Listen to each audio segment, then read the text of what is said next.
Illaoi. Definitely the good stuff as on the point here. Rob's going to have that Vi. Straight up S1 into that forward assist, the back assist, excuse me, as well. I love the choices around start, but that does have a back hitbox, you gotta know! Zyngbett just wasn't holding back for their life. Oh, the cross through. Great usage of the sway. The full charge on the kidnap. We're going to be able to tag out and go right into the tentacles. The burst comes out for Zyngbett, though. Definitely the correct call here, as you see. Trying to threaten that jump S1. 2H. Obviously massive from this character. People complain about Yasuo, but you got to remember, Illaoi's 2H. Definitely one of those best-in-class buttons as well. Like, secretly, Illaoi and Ahri have 2Hs that are just as good. And people don't talk about it nearly as enough. We've been trying to keep it under wraps. I'm trying to keep this button healthy. Has to go for something risky here, knowing that the bleed is applied, but it gets interrupted twice in a row. We're interrupted by a $2.25 contribution by old Teemo lore is insane. I don't know anything about leagues, so someone's going to have to illuminate me. They're right. Thank you for the 220. Thank you for the 225. You're correct. Straight through here, though. Just barely not going to be. Actually, with the crater made, it's going to be just enough. Yeah, and you had a tentacle there to be able to go for a potential meaty situation, too, even if it wasn't. Oh, just dashed up 5M. They let it rip just a little bit faster. UnbreakableDoof, we're going to be able to take the kill here. Assist pickup. No, just right to the super. Not necessary. We won't delay the inevitable.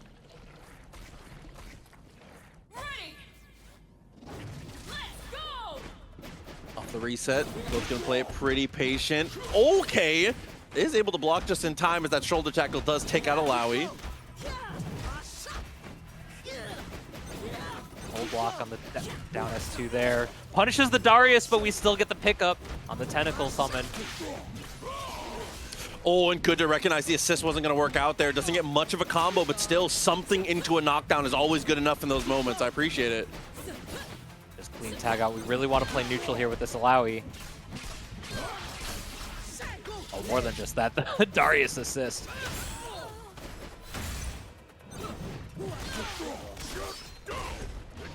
Oh, we get the tentacle capture. Apply the bleed here. Goes for the kill. UnbreakableDoof, one character left. Not a lot of burst gauge available. And again, that shoulder tackle has just been the absolute answer at every single turn here, trying to wake up with crouching light. It's not going to find a home, though. Like, what if my time, but except it was a big man. Oh, and once again, just not quite blocking in time. It seems like there's been multiple times in a row here that we've had a good idea trying to take some space back. We're just catching that elbow to the face again. Are we to spend the super? No, we just want to get closer, maintain the available super meter so we can get the tentacles, perhaps. Remember this when we go into the super here. Oh no, actually he's going to actually lean into the Darius. I thought for sure with the double down we had something to kill, but it's not going to work out. It's all right though. Stay medium. They put the worm on the hook, but the fish ain't biting. Fish just jumped in the boat. It's like, I don't even really, I don't really need to fall for much from here. They're jumping with these anti-airs. Set on up, put the fortress on him.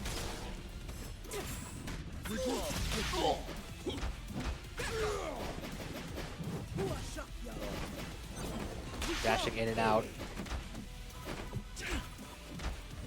Coming. I thought for sure that's going to be a throw. Take there. There it is. That's what I was expecting a little bit earlier, but all good to go on this one. Finds the throw and had plenty of resources to convert, even if things didn't work out. Play all looking good. Dude, Zyngbet's just moving in and out with that Darius' assist. Okay, Hook finds a home though. We're looking pretty okay. Doesn't get to overextend too much though. Not finding much of a combo, as well as kind of getting brick-walled out by the size of the normals here so far. Yeah, a little bit inconvenient, the team composition, the back assist from Illaoi. We don't really get a pickup on either character. Not much other than just a super.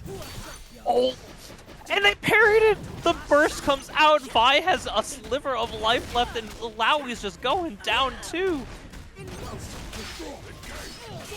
Okay, apply the bleed, goes tag back in, and now it's time to watch that life bar dwindle here. Get up attack, usually advised. Instead, just wakes up and delayed jump forward, just gets out of dodge in the most effective possible way, but unfortunately, the initial escape can't save you. The break of tempo, maybe catching Unbreakable a little bit off guard here. Playing neutral. The cross-up J2H gets the electricity applied. We're going to be able to get a little bit of damage going.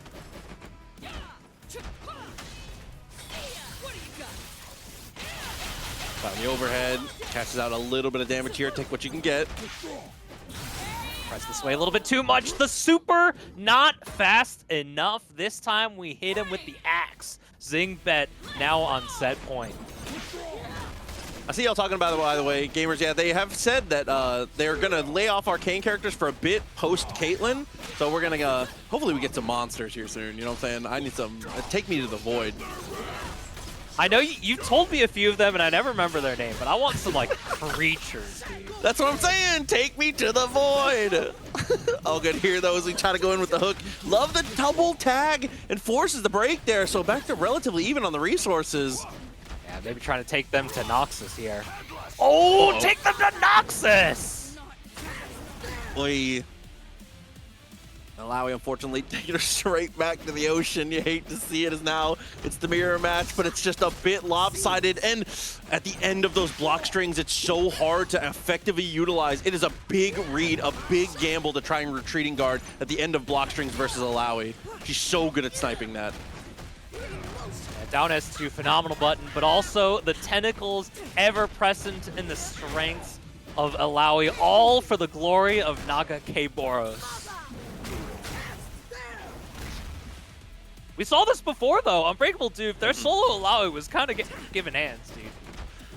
More than capable. Still has 2 super assists in the pocket as well. It just gets the standing medium. Super assist available, but it is Vi's super assist. Hey, you know. We'll just throw the rock at him. It's fine. What could go wrong?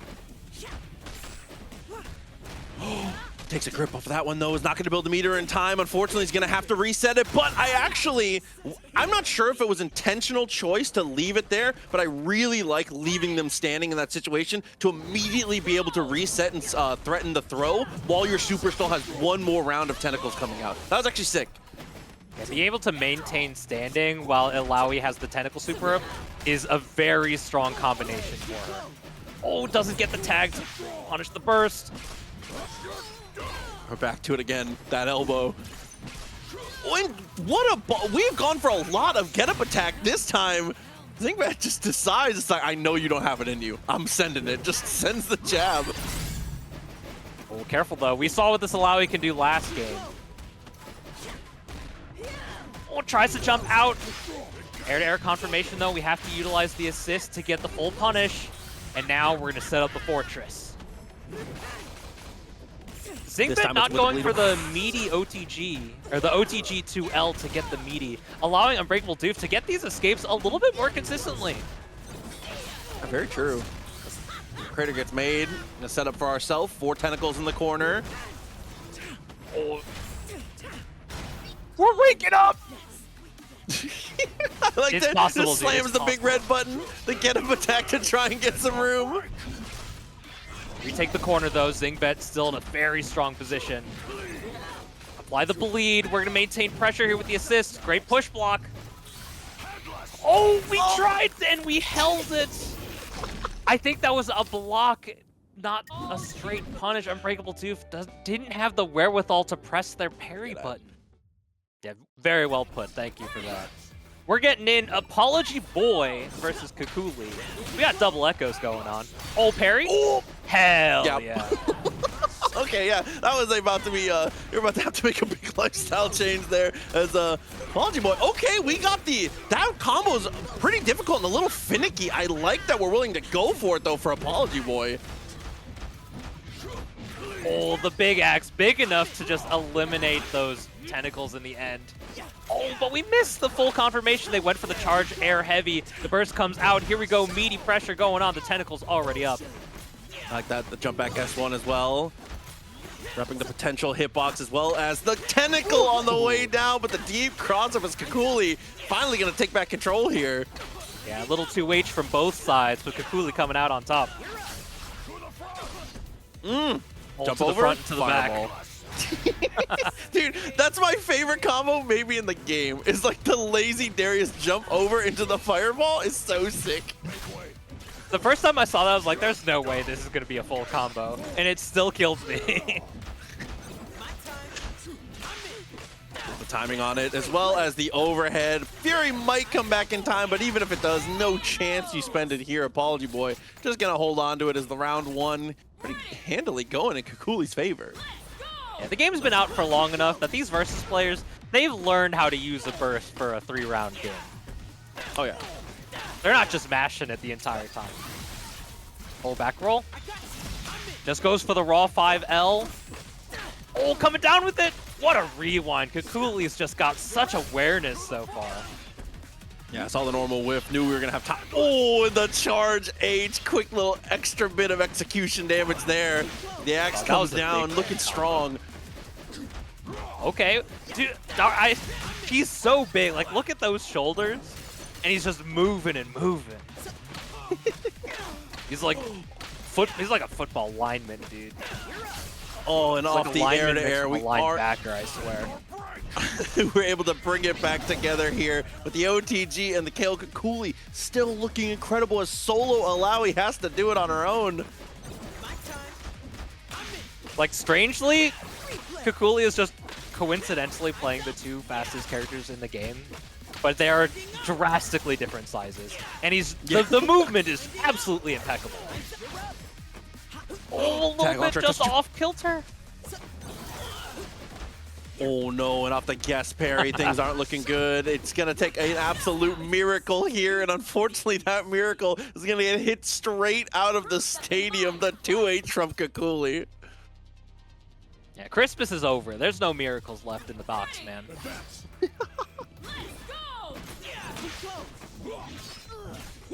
Oh! What are you doing down there? Get back up! Okay, get up attack this time. Try to make some room for yourself. Advocate the best you can. As we look for the jump in punish, it's not going to work out, and Darius takes the turn back.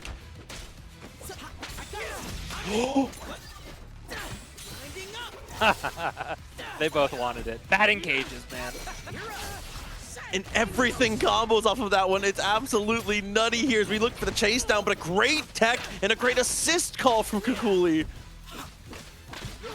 I mean, we're seeing it back to back here. The Darius assist just showing that it's so good, extraordinarily fast, and the pickup potential with the wall bounce just makes it so much more elevated too.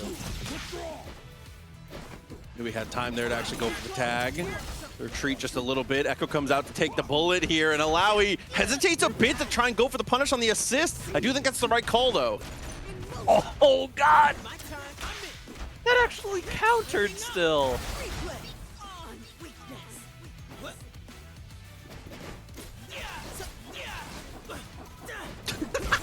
The air stalls twice in a row just to land and get caught by the elbow. The shoulder tackle coming out once again from the Darius.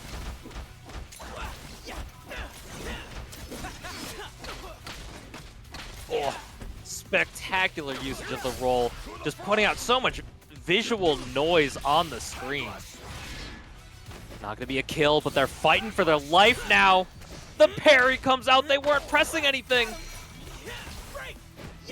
Oh, a touch too far to go for the optimal stuff, and right away the assist comes through, and with bleed applied, that sets us up to set point. Play. Fumble, the input accidentally gets bursted, and fortunately for Apology Boy, they don't get fully punished for it. Very nice on the rewind, though, to actually be able to avoid the assist this time. Even with the miss confirm, still looking pretty decent as the hard to blockable comes through, and Apology Boy mounting some offense. Full punish there. The throw does not pick up. We were able to up back and away.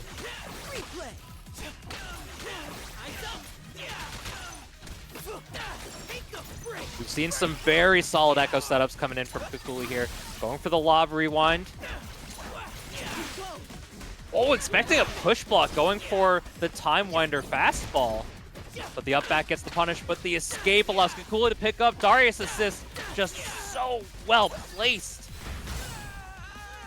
Oh, and the get-up attack gets caught out by that little underhand, the right click on the Time Winder. Too far for the jab, though.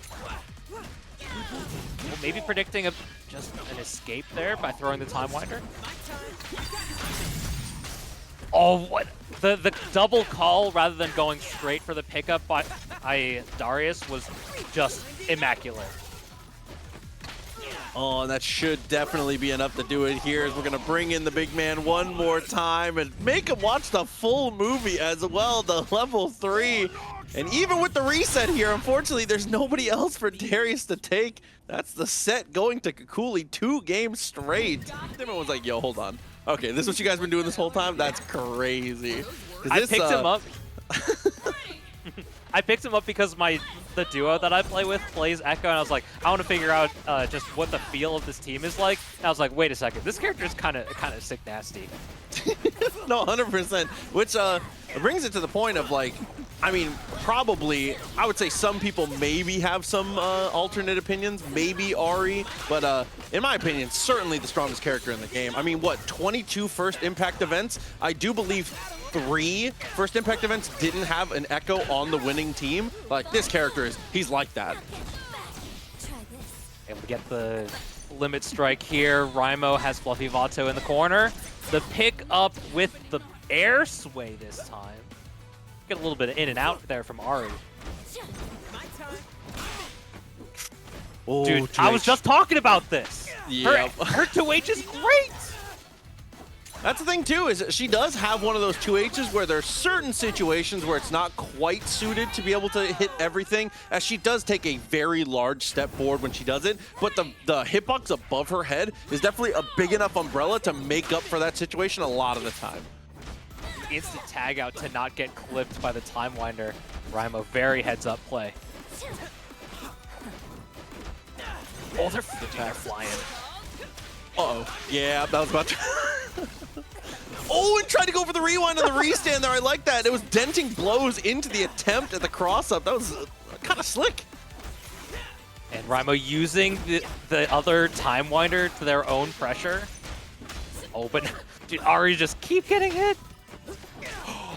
Tries to go for the counter of her own. Doesn't quite work out, but still, Ekko keeps the pressure on. Unfortunately, Vi falls victim to the mix-up there and forces the break. Yeah, but Rymo not with the tag to react to it. Still able to get the punish. Able to pick up. Here's the mix-up. Just going for the raw low. No, it's the whole I know that you know setup with the Ekko on Ekko. Oh, yeah. Dude, it's layers. Another jab and went for the run under. I like the idea there, but unfortunately, good ideas can only take you so far, as we're going to rip the Spirit Orb and close the distance. Not much damage, but keeping pressure is what really matters. Oh, maybe fuzzing out a little bit too hard. Rymo able to get this second round and put one up on the board here. Shout, by the way, to $5 from Ilundus coming through into the Matcherino. Thank you very much. Is just over 20 bucks already. Still some codes to claim as well. Exclamation mark Matcherino in the chat, gamers, if you want to help us out. Put that free money in the pot, as well as, you know, potentially, if you have the means, bless the players with even more. Oh, these players are swinging in the air, and I have to hold my breath each time. We're able to punish, and it actually makes it to the other side, getting the back hitbox for the stand medium. Doubles up on the air-to-air. Almost had him on the 2H. Instead, Vi's going to get back to the ground, and here it is, the sandwich situation, and with the charge. Oh, no, dude. The threat of that second tag is so gnarly. You just have to sit there and wait and hope that she just... Oh, my God. There's so much to unpack about that freestyle situation. It's disgusting. Vi's tag out value is so strong. Even from full screen, she's just sitting, charging up like, why I am. Oh my God! Yo, C-Racker, my goat, coming through with the $100 contribution to the Matcherino. Oh, you're the best. Truly. Why I oughta. They do it again. Oh my God! And with the tag, it's gonna be enough here. Okay, Fluffy, we're back on the board here. Once again, C-Racker, my goat. Thank you a ton, man. Appreciate you as always. Definitely one of the people who does the most for the players in the community. You're ridiculous, dude. Just trying to go for these air-to-airs. Able to escape. Rymo's getting put in the sandwich. Oh, a little bit of a mess up going for the sway instead of charged S1. Oy. Over here is going to go for the tag. Bring it back down to earth. Denting blows. And not even going to spend level 1. Just limit strike into the cross-up attempt. We put ourselves into the corner, which is immediately abused there by the Ahri dash over. Tried to put up the bubble, but not quite enough. Able to get the punish. This is all from the missed counter. So much damage. Wasn't close enough for the tag launch. Chat, please stop saying I have the pass. Nice little rolls through as the mix comes up. I love the break.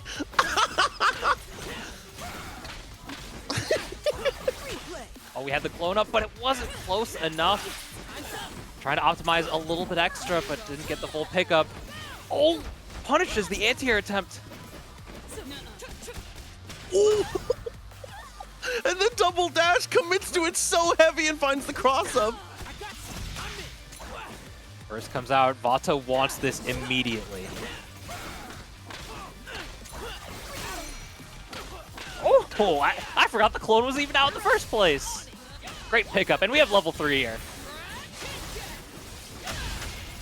And obviously a quick show of violence is all we really need to be able to break through. Whoa. That's gotta hurt. That's anime as heck. You get punched so hard it leaves a dent in the ground. I also like the the ominous rubble. P2 over their head as they fly into the... It's the little things in life, Proxy. Truly, it's the things that make me giggle the most, is we do find the whiff punish there. That dash up with the medium, definitely strong. Just going for the limit strike here. No, we hadn't even spent it yet.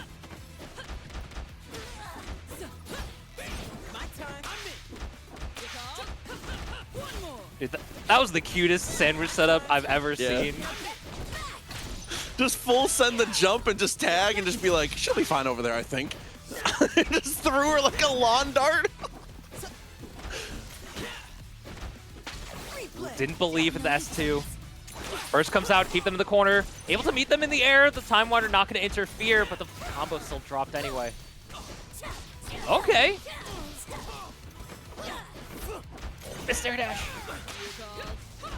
Yeah, a little bit messy on the combo routing there. And once again, the same shit. No, doesn't get the combo, doesn't get the finish, and we just raw tag out of there.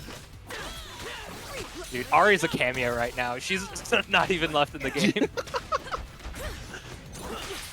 Oh, there she is. Able to block in time. She survives. Oh, almost got the 2x KO for a moment. And she's more than just a cameo here. She's going to be able to find the limit strike and the kill. Ahri still in this. With a sliver. That's still clipped. She's so tall.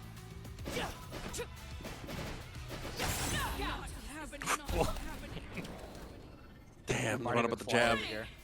Saves the day. All good to go here. It's 1-1 at set point for Rymo and looks for the overhead. Manages to find it and has time to tag the freestyle privilege. Not just time to tag and dash in to block it. Like, I don't think they were in range to block it if they had to move forward. Oh, that's what we were talking about. Ahri's 2H moving her a big step forward.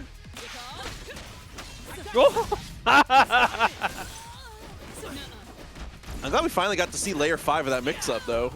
That's one that hasn't come up quite as often. As we managed to get the cut through, and now is threatening the set here. Solo Ekko has to make a run, and that's not the best way to start.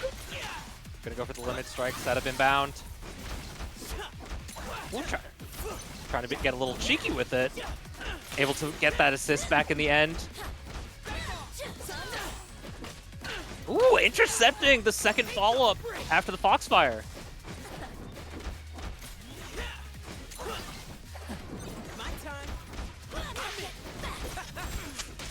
to roll past. Oh no, and everything just collapses from there, as well as the smart choice there from Rymo. It wasn't probably going to be a factor, but it's always good to have it. Defensive situations interact. We'll also hope to see some going on here. We have two very strong offensive teams showing up right now. Absolutely, and you know, these are two players that if you've been watching 2XKO or potentially other games, you're definitely familiar with here. Just Capital B obviously has had a multitude of top 8 performances here, as well as doing very well in the singles and in forced duo brackets. And Fabulous Zucchini, if you follow Ultimate Marvel vs. Capcom 3, definitely a name you're familiar with, who is a consistent top 24 placer when it does come to the 2XKO streets, has been you know, soul searching when it comes to teams, and seems to be a little more locked in when it comes to the Ekko Illaoi. Yeah, Zucchini definitely known for their big body play. Yep. Just complementing it with a little bit of a speedster mix-up minion there. Yeah, primarily a Hulk player when it comes to... Oh, God. Jesus Christ. Let me stop talking about Hulk. It's C-Racker one more time coming through. Another $100 into the matcherino. Well over $200 in the pot now, dude. Crazy work. Just hit the Ekko rewind super. Dude just did it again. Thank you so much, homie. You are crazy. Thank you. Oh! The last tentacle. Oh, it almost put in the work. Yeah, that final tentacle almost saves the day, but can't quite get there in the nick of time. You hate to see it. Bit of a scramble there on the beginning. The point characters not touched for the assist all the way out. Fabulous Zucchini comes out on top. We're not putting up the super. We're just going for the auto setup there, and just out of range to punish the wake-up attack. Zucchini already going for the kill here, as well as Ichigeki, #1, putting in $25 into the pot. We're almost at $250. Thank you so much again to everybody who has contributed. Massive, massive when it comes to the prize pool here. Just like the massive happy birthday, Vi maybe gonna fall out and does just barely fall out in time to not get caught out. I think maybe we forget Vi's already dead, dude.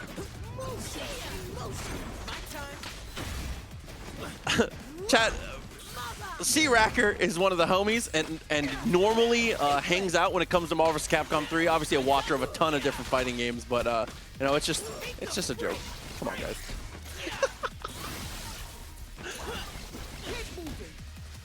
Oh, get the mids on them. Was able to do a super if it didn't kill, but it does. They're tied up on rounds here, almost at parity. Break available on Capital B's side, but Zucchini building one in short order. And already spent, too. Yeah, take your damage. Oh, and after the tech forward, there's some devastating situations you can set up there if you know they're going to go for the tech forward, but luckily we know they're going to break, and that's just as good. We put up the fortress.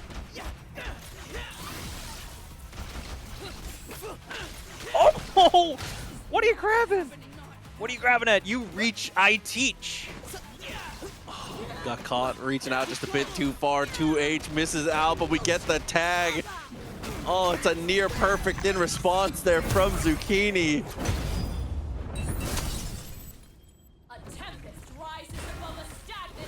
Fabulous Zucchini living up to the name because they're growing and they're already huge.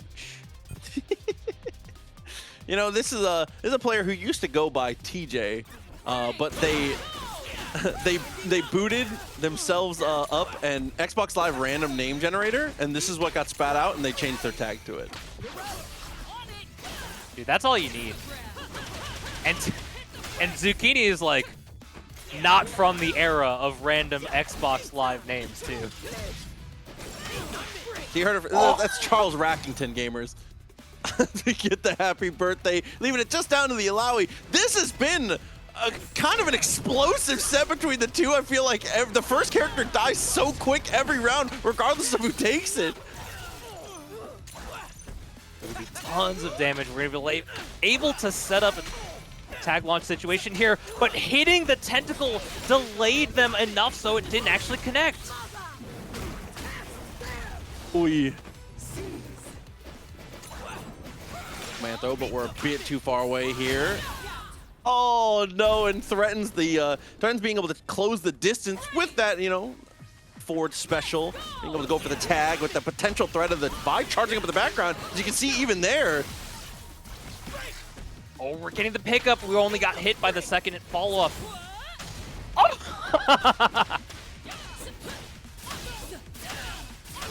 Oh, how many? God. Keep it going, keep it going. Oh, we just go for the one extra.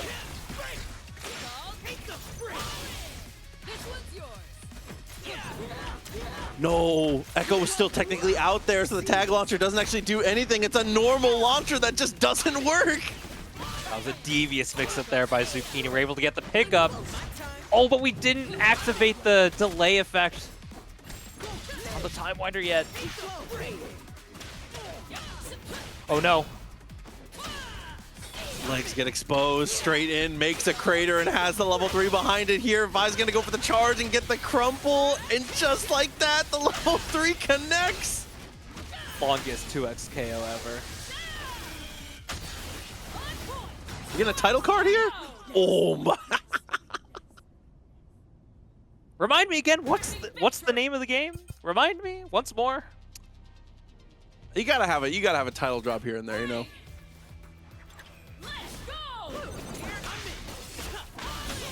Just like when Morbius said it's Morbin time. It's just that easy, you know? Bring it through. Got. Setup time as we neutral tech and go for the get up attack. Smart. That's the I know that you know that I know that you know. Yeah, to test them. Show me you have it. Dude, sometimes I'd be waking up DP on safe jump setups and just as like, you know, gotta make sure they're honest. No, 100%. You're mashing buttons randomly on my knockdown. Hell yeah, I'm going for a reversal. Show me you know these. You might just be making it up. Oh, and shout out to Evan Almighty with the raid. Welcome, gamers. This is 2XKO number 14. Very first tournament on TNS of the year. Do you see that Hezi was just waiting it out, but luckily you don't need to wait for long. A quick S1 and quick bit of meters spent and a second title card just because. I swear there's an Ekko in here. 2 of them, in fact. Oh, 3 of them! It just keeps 3 happening. of them. Oh Charles my. Rackington showing up once more with another Benjamin into the Matcherino. $349 in the Matcherino. Absolutely ridiculous, bro.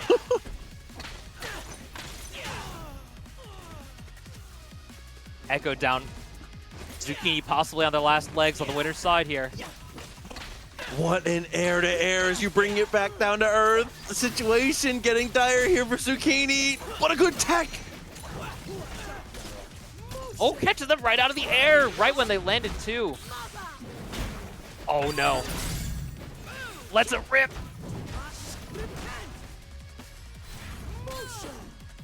Oh, and even with the get-up attack clearing the tentacle right on top of them, we still had the other one to be able to use. We're just escaping. Get out of here. Let those assists come back from cooldown. Oh no! The pickup, so much meter.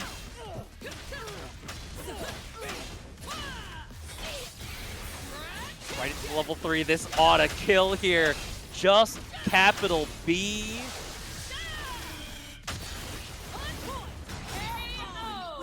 Oh, and it does. It's just enough, sending them to the wall. Definitely good hustle and a good effort there from the fabulous Zucchini. Yeah, Ahri's kit is just so well designed to just lame you out at the opposite corner of the screen. And just seeing someone just sort of fight the grain is just an absolute treat to watch.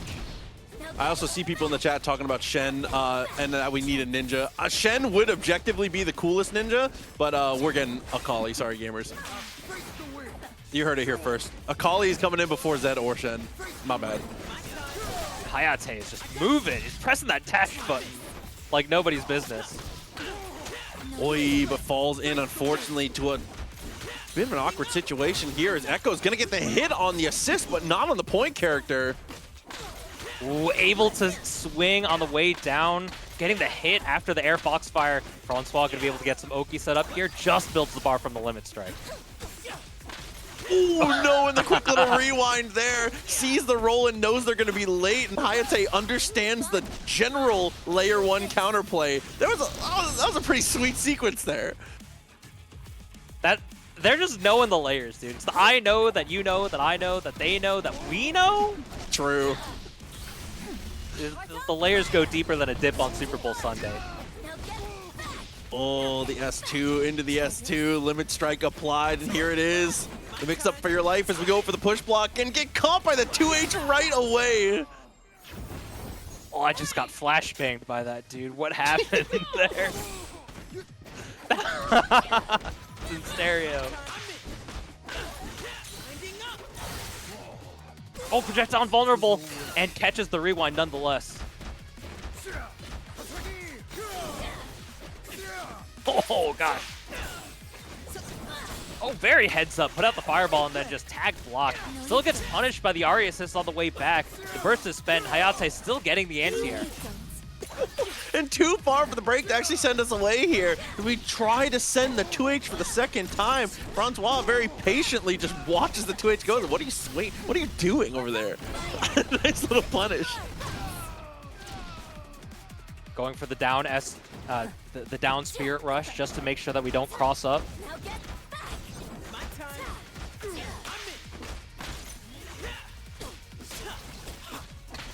Oh, doubled up on the pressure, went for the roll pass. I love that. The simple act of doing charge S2 on block already opens up such a strange and dynamic mix-up that you're not sure if they're just going to go for instant rewind same side or just mash on the other side because it's -1. He does have tied for the fastest normal for the 6-framer. A couple quick little repositions there. Super assist doesn't get much, but the medium catches us out of the air. Francois once again showing off the fact that while we do have those normals that, like you said, is a little more tuned to being a bit spaced out, you can brawl with the best of them in that close range if you choose to turn up the heat. Francois was very attuned with the movement there and able to go over the round start crouch medium plus assist too. Already off to the races. Getting the limit strike here.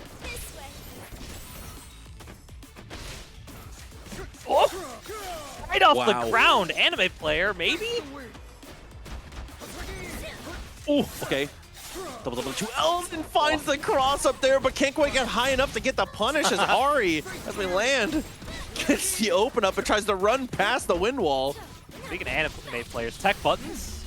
Tech buttons? You know how it is. Oh, done for. Yasuo's gone.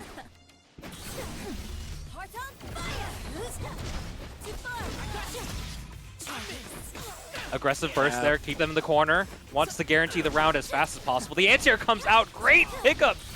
Early air Foxfire. Clean confirmation there from Hayatei.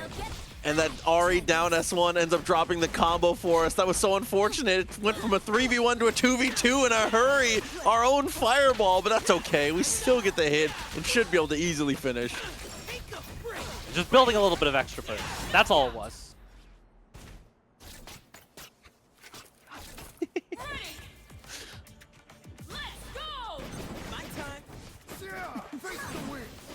Nothing makes you feel like the neutral god more than just dashing backwards as Yasuo. Can I just say that? This is a safe space for me to say that when I do that, I feel like I'm the best player in the world. Yeah, even when they made his backdash worse. Oh, happy birthday! Just gets clipped by the late Foxfire. I like that though. Counter crumple, break intact, and goes for the rundown. Gets the throw. This is some experimental. I like that. There was so much. There were so many moving pieces. Still recovers in time to get the anti-air and just run up block. Okay, Hayatei. They see between the frames here. Dude, I'm still stuck on that. I need a clip of that combo. I'm so sad we used break there because I wanted to see what happened. That was so sick. These freestyle pickups with the Ahri held S1 super. I've scrolled through SKD's Twitter enough to know that Man, there's some sauce.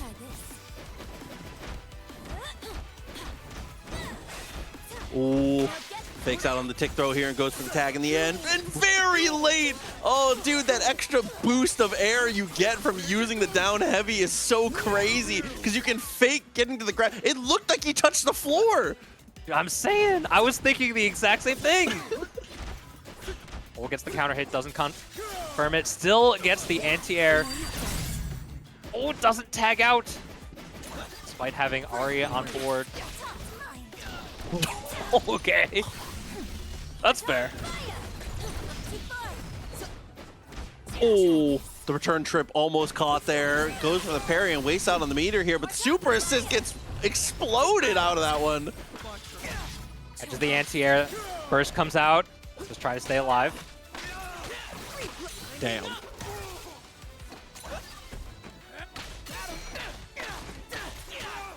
Limit strike. Just build a bit of extra meter here. Oh, goes right. Catches the happy birthday.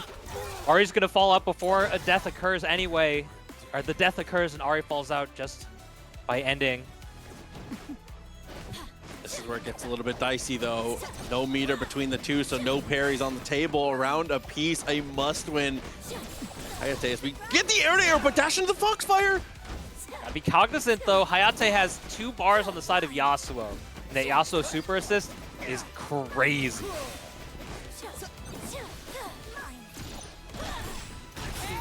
Oh, stand heavy instead of crouch heavy, Francois, no! Dude, this is tinfoil hat. I think something about that assist getting hit, the hit stop might have messed up the execution of that 2H. That's just tinfoil hat on. I want to say we tried for it. Dude, that's what happens. You want to preemptively jump cancel. Yeah. But just the sheer nature of having 2 characters means you have to be worried about that. Oh, staggers. Just the nice and clean strike throw open up.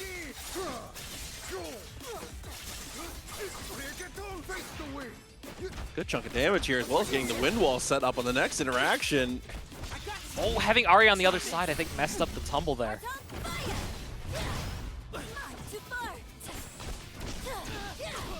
Oh, and I was gonna say Francois in a lot of these situations hasn't really needed the Ahri here, but you hate to see it go to the 2v1 so quickly. Oh, slight delay there. Maybe expecting the charge forward S1. Able to get the connection after the drop combo. Hayatei, we're gonna clean up Ekko here. I like that. The most stable way to get rid of it there. Just bring it straight back down to the earth after the tag launcher. Possible last round here. Gets the pickup with the Ahri assist, making it nice and easy. Oh, and this is the big selling point for Ahri. Every single hit from everywhere. Unfortunately, the drop makes me look like a fool, but this character limit strikes from everything, from everywhere. It's so crazy. Deep jump down heavy.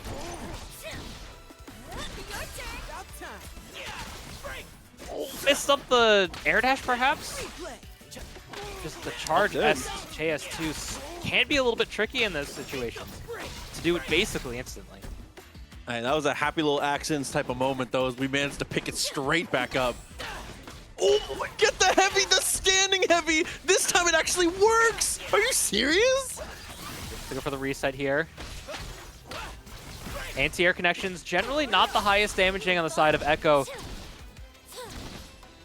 A little bit tricky with it, trying to build up some super maybe.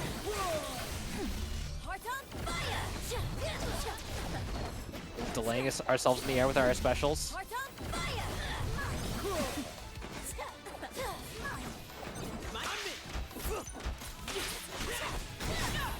Ooh, oh, so tricky. Pilot those on the tag out, dude. Oh, set point across the board here is, look, getting into the stance, tries to go for the jump in, it's a huge happy birthday, and the tag went for the dash up to try and block the break, but it gets caught by it. Oh, with air 2H, trying to be a little cheeky, fully punishable on the way down on whiff especially. Ooh, legs exposed. OTG coming through. I appreciate that 2 goes for the tag with the super as well. Just spending the bar. Not touched yet, too. Still 2 full green bars.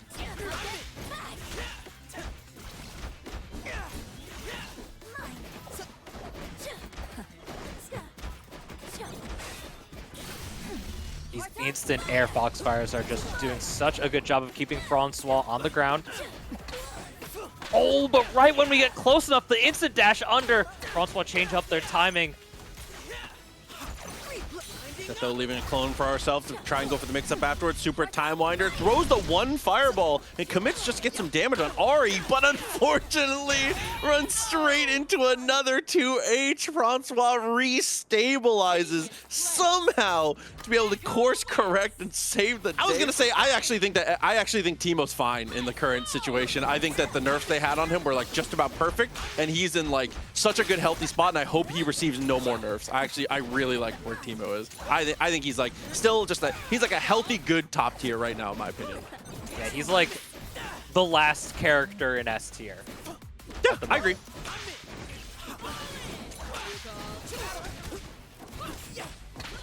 Right around, great movement there by Zane, able to get to the other side of the 5L auto combo.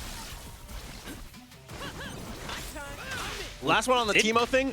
Fetus, people stop playing Teemo because he's not autopilot anymore. Like, everyone who's left are actually Teemo players. You can't, I feel like you just can't, like, it's not like the brainless loop of things that he was doing before when he was just, like, overtuned in every possible way. I feel like you kind of have to, like, be a little more invested into the character to play him now. Not to say that he's, like, this hard character that you have to, like, be, like, rotating the apple in your mind as you pilot him, but, like, you know, you have to actually be invested into the character. On average, like, Teemo is a little bit of a hard character like, in the grand scheme of 2X I think so. scale.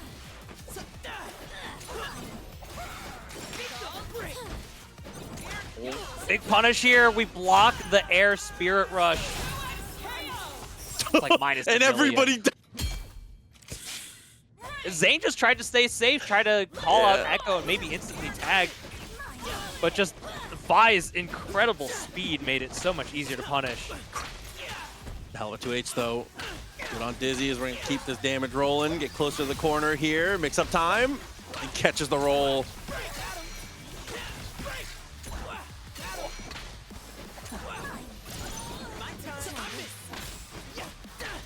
What a heads up anti-air there from Zane. The expression from Freestyle makes it so much easier to just get exactly what you need.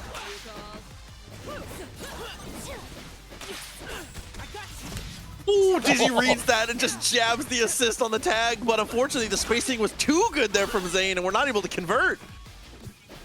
Good parry there by Zane. Strong defense, great awareness. Oh, just clipping with the fastball. 90 miles an hour right down the middle. Not the air, but it's a touch too far away. Jab, jab into the jump back. Dizzy, we've seen Dizzy's Vi make some miracles a couple times before some of these other tournaments. Fortunately here, Miracle looking a little less than capable. Oh no, saw the fireball, saw the interaction coming up, and just mashed the parry. Was like, please get me out of here. Ought to be a kill here. We're going for something a little bit... Not going for the tag launch, despite having 3 bars. Still able to pick it up, though. Oh, good. I mean, to be fair, we got to give a little bit of the benefit of the doubt here. Zane, obviously a top player in their own right. Very, very strong when it comes to the game. Ekko is the newer character on the team for him. Yeah, very well put. Oh, this one's gonna hurt. Yeah, your life bars. This is kind of crucial, but the jump back is good.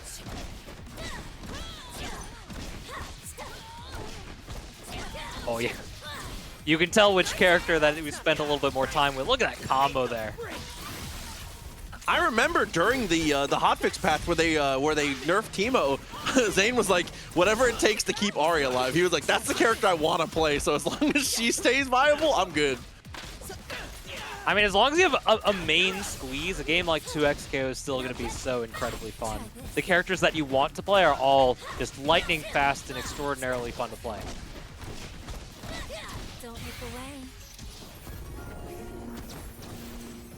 It's well worth all your meter here. Applying the charm and taking the finish. Ekko's down. All this damage that Dizzy just picked up with that happy birthday has just been fully recovered. I was gonna say that gray life, it's just not quite doing what it needed to there. Zane's control of the neutral has just been masterful. We're gonna lock down game one here. Obviously, this is a winner side qualifier here, so top 8 winner spot on the line. These players, they're boxing. Oh, the full charge. She still didn't touch anything. With Ahri in the air makes it so much more difficult to deal with.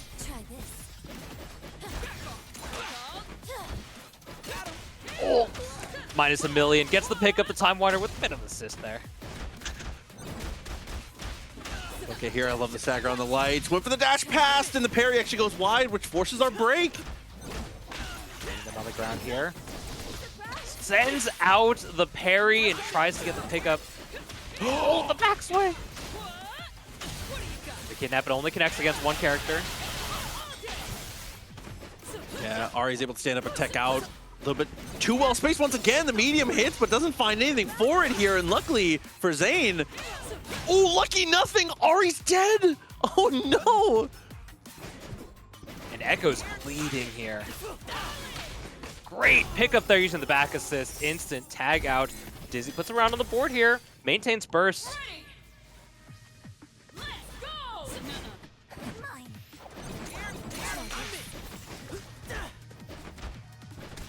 They were just hugging jump over. Dude, I love Zane's ideas.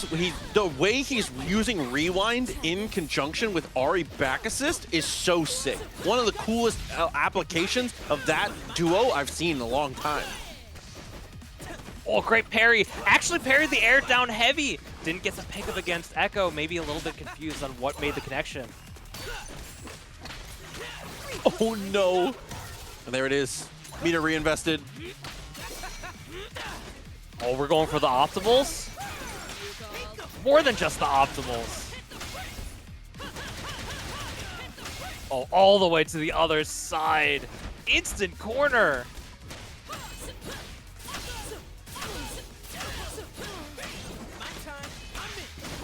Oh, and that's obviously bad news here as the character's going to go down. And we don't even have to spend the bar. We still have the 3 intact for Ahri. Those plus frames. Great dash through using the forward S1 to fade out the parry in the end. It's at level 3 burst, just available. Not going to be able to spend it. We'll have to see if this is enough. Ahri's on the weaker side when it comes to health bars.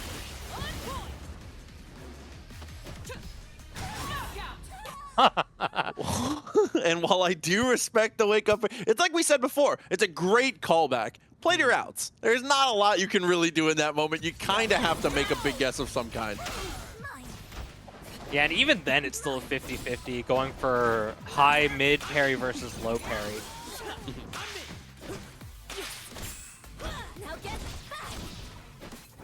Dude, Ahri S2, man. What can I say? This thing is so good. Oh! The home run, it intercepted the fireball, but we're still able to get through. Gets punished with the fireball and able to pick up here.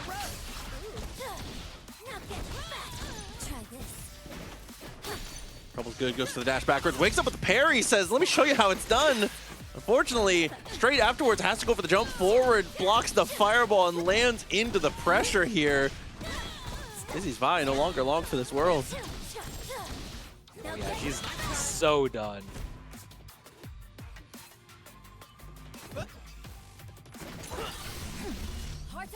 This might connect.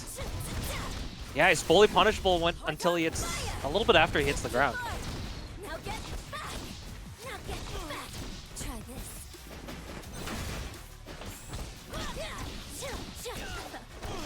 Great bait there by Zane. That's going to clean up the round and put them on set point here.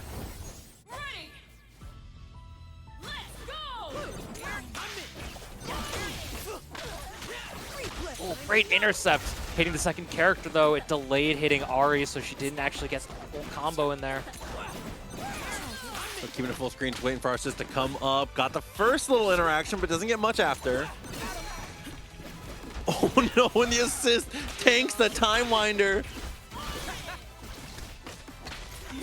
Great rewind there. The burst comes out. We didn't have assist to tag out.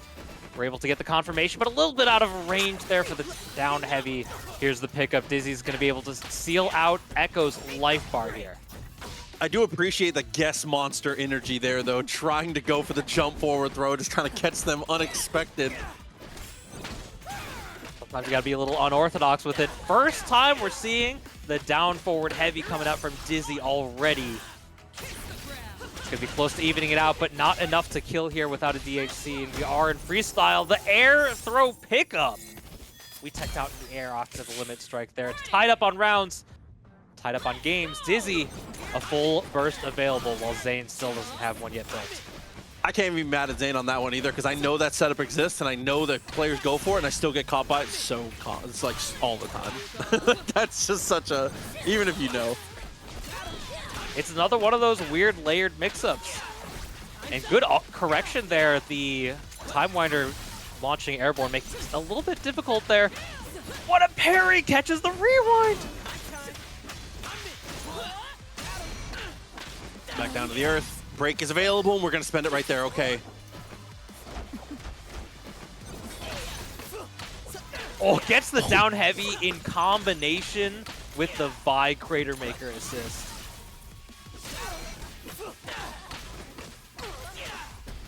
Pick up, plenty of damage getting dealt. Doubles up on the denting blows. I appreciate that too, knowing that we weren't going to be able to, end it the way we wanted to here. But on the dash up, finds the touch, and Zane is looking very strong once again. And with those limit strikes, it's going to get ever closer to building a burst back up. Tries to come down with the air S2, the tag not available fast enough. Dizzy still a full health bar on Ekko though. Loki oh my god, what a parry. Hold that thought, but the throw.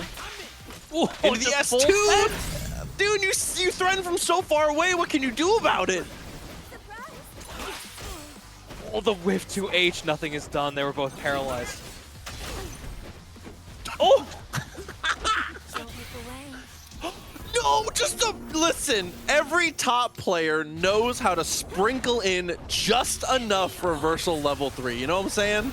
In moments like that, when the chips are down, sometimes you gotta do it. You have a character above them. They've seen a lot of success in a lot of different games.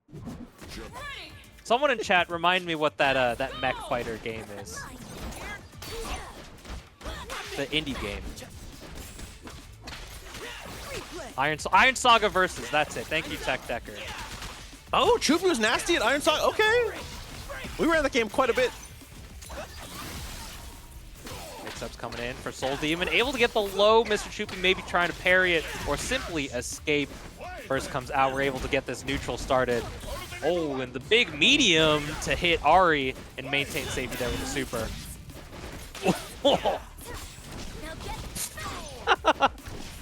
Dude, he's got steel in his forehead, I swear. All good here on the wake up. Let's see if we've got something for ourselves. Gets the limit strike off that. That's a tight timing.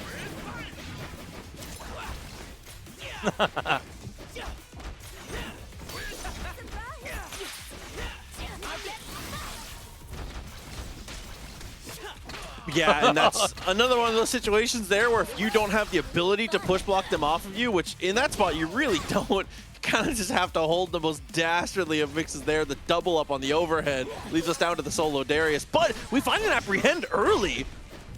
Yeah, Darius is gonna hurt you. I'm not sure what side that hit on. I'm gonna be real.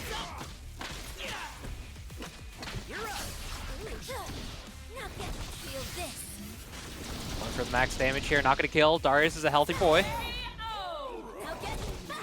Oh, but unfortunately on the tech forward there, was trying to take a risk of some kind. It does not work out. Soul Demon with a great tech chase and a great finish. Airbox fire, we're able to get through with the roll. The charge roll doesn't get anything, getting a little bit cheeky with it. First available, we'll have to see how we spend it. Gonna hold it on.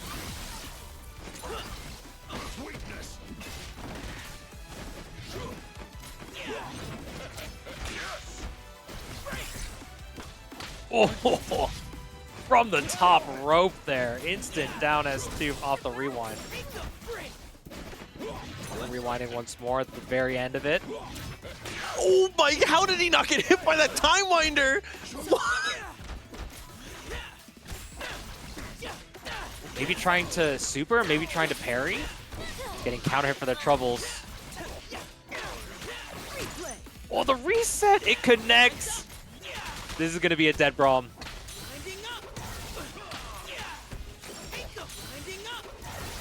Looking like it here. Yeah, the meter gets spent and SoulDemon just about to take the game here. But I do want to mention, thank you very much to everybody who has helped contribute. Our Matcherino is right at $350 right now, which is absolutely ridiculous. A massive prize pool for the first tournament of the year here. SoulDemon living up to their name. Look at that mix. That was evil.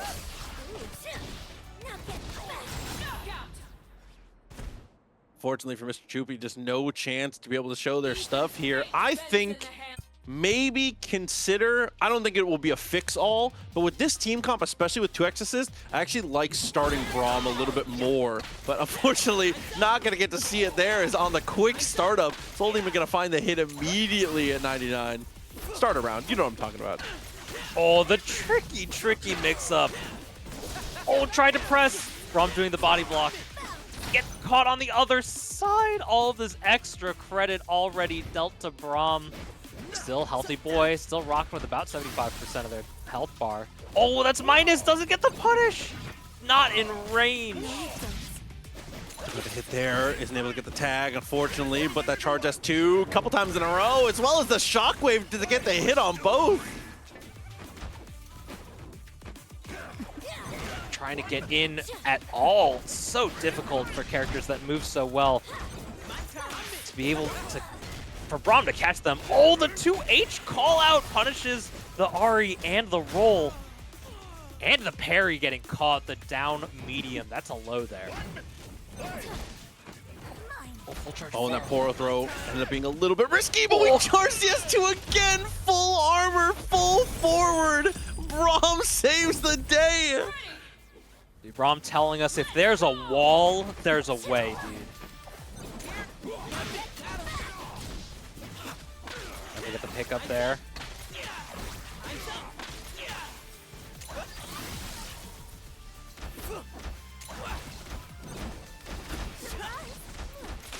Everybody in chat who was just joking about cheating, I've reported you to John Riot. You're all going down. You're all gone. Nice little on the tag, though. Unfortunately, doesn't stand up in time for the block. First comes out. Just raw full send. The S2 from both parties. SoulDemon wins out without the hold there.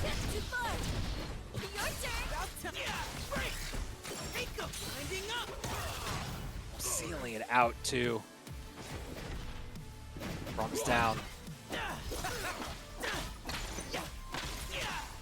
Oh, and the other big man, unfortunately. Also, the health bar not looking too healthy, unfortunately. That S2 Super doing a great job chunking it down.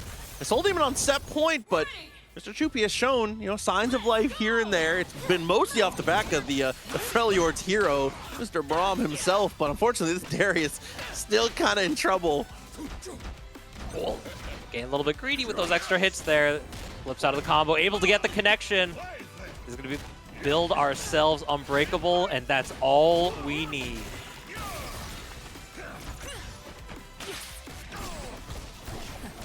The air medium that doesn't have armor on it.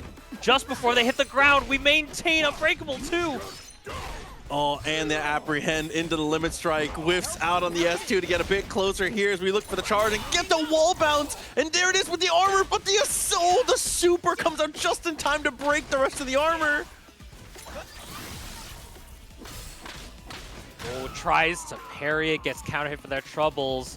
Braum still with Unbreakable. It's going to be a tough hill to climb, though.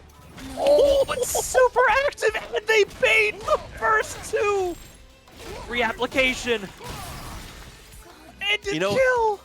It would be a tough hill if we weren't just going to bulldoze straight through it. We're not in the business of climbing hills, Dostro. We drive through them. Dog. Neutrals for chumps, I tell you. And Texouten still has the armor.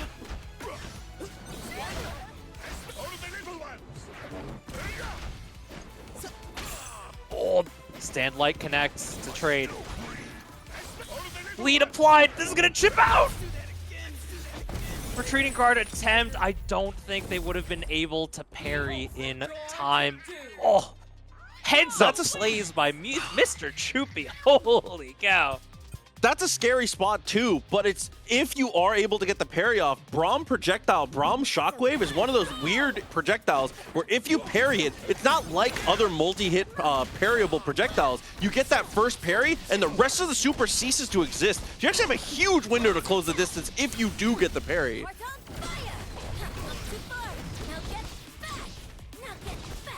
Very cheeky with the pickup here, guaranteeing the S2 confirmations. Push block not effective. It trades with both characters, but SoulDemon pressed a better button to get the trade confirmation. Dude, the rewind, it had a clone for the pickup as well. That's so sick.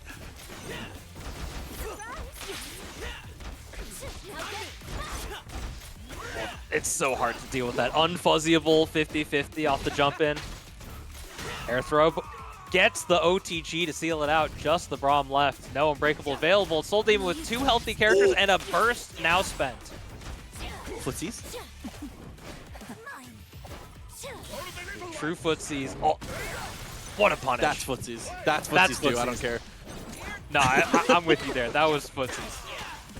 Oh no, but unfortunately, it's also footsies when you go for the tag 2H. Oh, what a save from SoulDemon. There's the double 2H. 2H tag 2H. Yeah, I know it all too well. We go for the limit strike? No, we're gonna go for the application of Unbreakable here. Might have been a little bit close to get the JS2 version of the combo, just goes for the guaranteed. Nice parry though. This needs to turn into a knockdown of some kind. We're going for the mix-up that we let Mr. Choopy keep Unbreakable. Oh, but they spent it, not going for a super to guarantee reapplication. That's all good though. You still have parry. You still have a character up situation. Not too bad as we have to block the high-low. Instead, it's just a side swap. Pretty safe with it, but works out for SoulDemon. First comes out.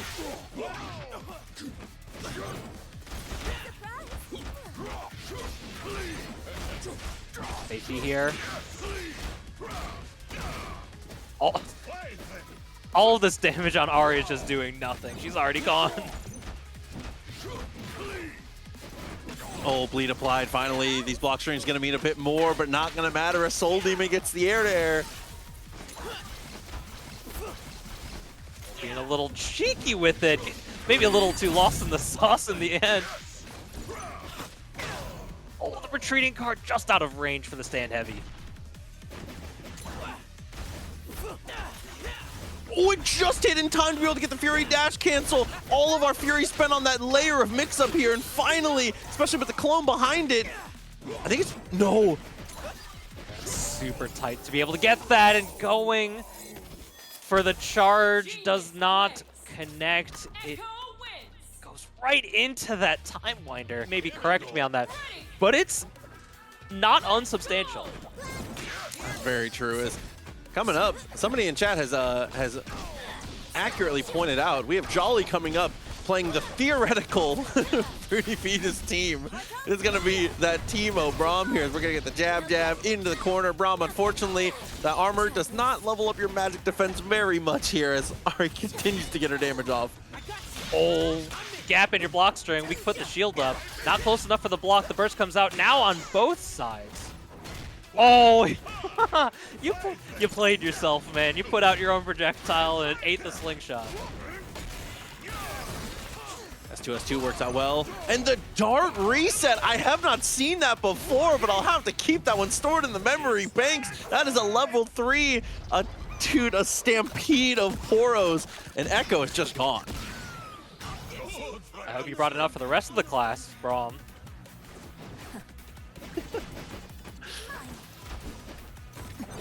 Giving Rymo all this room here, waiting for Teemo to come back up. We're going to be able to get the confirmation into the pickup. We don't have super meter to get Unbreakable off that, though. I do appreciate it still. Was trying to go for the command throw there. Obviously, you can, because we're in double down, you can go Shockwave into Mushrooms there and have Teemo have a pretty good look afterwards. So I see the vision with the team comp and how we're spending meter with these two. Oh, Rymo just trying to open Jolly up. Here comes the level 3. Plenty of damage, low scaling so early on in the combo. We'll have to see if this is enough to kill. I don't think it's going to quite be enough, but Teemo does a pretty decent chunk as he lands. Oh. And the float mix, I like that. Threatens the cross-up, comes back to the same side, and is able to reset things without really any risk. These anti-airs! Jolly's just eyes on the skies right now. Go for I think the most impressive thing for me for Jolly so far is Jolly's combo game is very short and sweet. We're getting our damage, we're getting out of there with as much as we need, and just handling business again. Going in with the Shockwave and just going S2, S2. Like I said, safe and simple when it comes to the confirms, but it's so effective. Like hitting both characters there prevented the connection on the parry attempt. Rymo just running into the anti-air again. Jolly takes it down with only a little bit of chip done from the shield.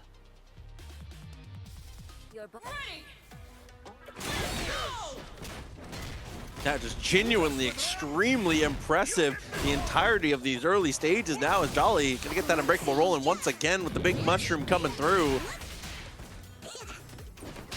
Able to set up here, going for the instant overhead, not able to confirm on your own anymore.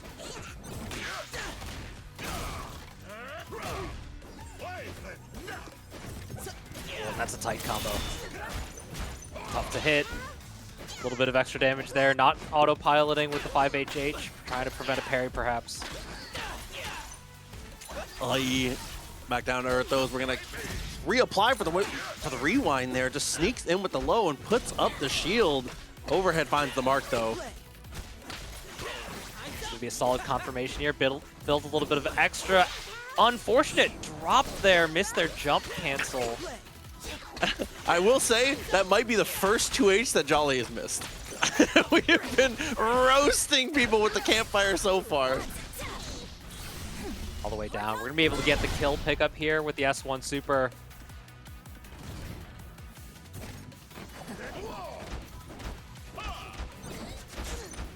Down forward heavy, get a little bit of extra safety there. Just allows them to pick up and a little bit too close, finally punishable. But unfortunate drop there.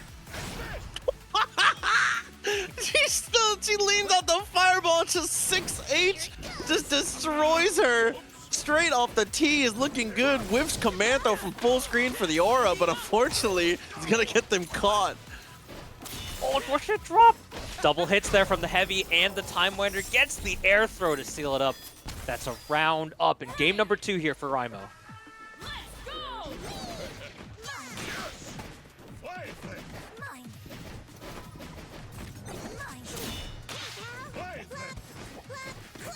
We'll set up shop here. Oh, there was room for that?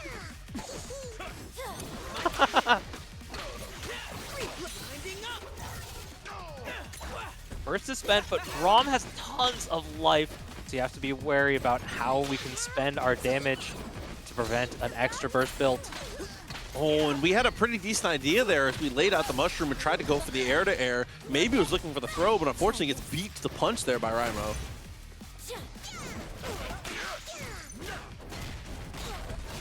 Simple pickup here, application, send them to the corner.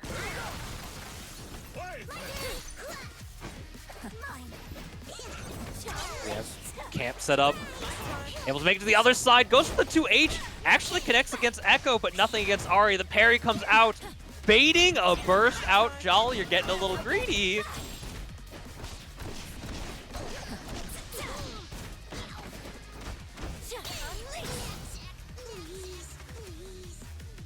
Pressed it twice, a little bit too fast. Oh, just in time. Rymo ties it up. Yeah, save the day there. Still had breaks, still had another character, plenty of a lead to sit on.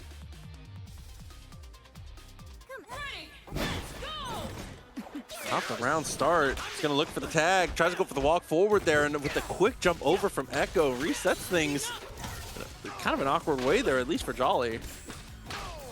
Oh, trying to fall down with a button, gets picked up and anti-aired for their trouble. Good movement there.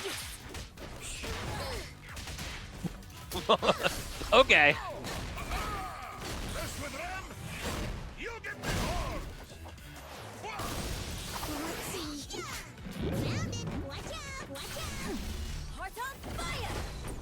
Okay, after digging up the big mushroom there, doesn't have much else. The return trip comes through with the fireball, but we get interrupted immediately.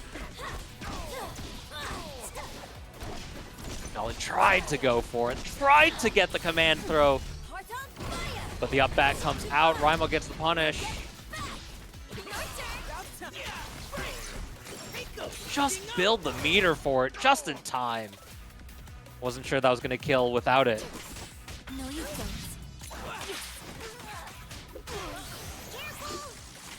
Ooh, going for the guaranteed stuff. Nothing fancy. Then just barely the tip of the shockwave just catches her. Oh no. No meter for anyone. Go for something a little bit fancy there. Ooh, punishes the startup of the Sand Light. Bends the Fury. Teemo's not the greatest at utilizing Fury.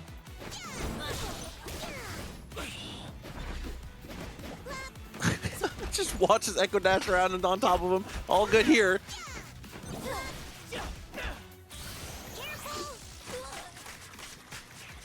Ooh, Ahri tanks a few hits. It's still safe though. Just trapped in the corner. Finally getting a little bit of space and retreating. 2H comes out, connects against Ahri, but we get the pickup. Is this enough to kill? And it does. Rymo seals it up. Jolly only building up about 25-30% of their burst after that Fury break. Look at here as they retreat and look for the 2H. Unfortunately, once again, it's a bit early, but it's all good. Unbreakable reapplied.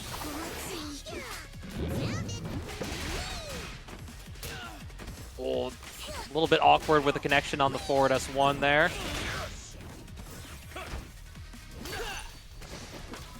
Oh, Low no. parries. A dropped combo into the parry. Oh, you hate to see it.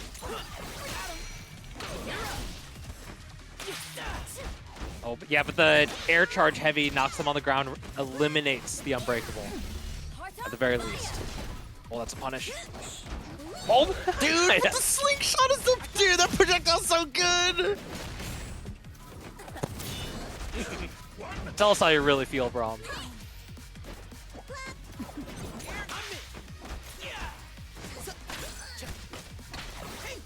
Oh, okay, actually rewinds there in the end. Puts himself in kind of a terrible spot here. The 2v1. I mean, sitting on set point, but we might not get there. Yeah, Rymo's looking in a little bit of dire straits here in the second round, especially not having a break going to the last round is going to be perilous. This is going to hurt. Is this enough to kill?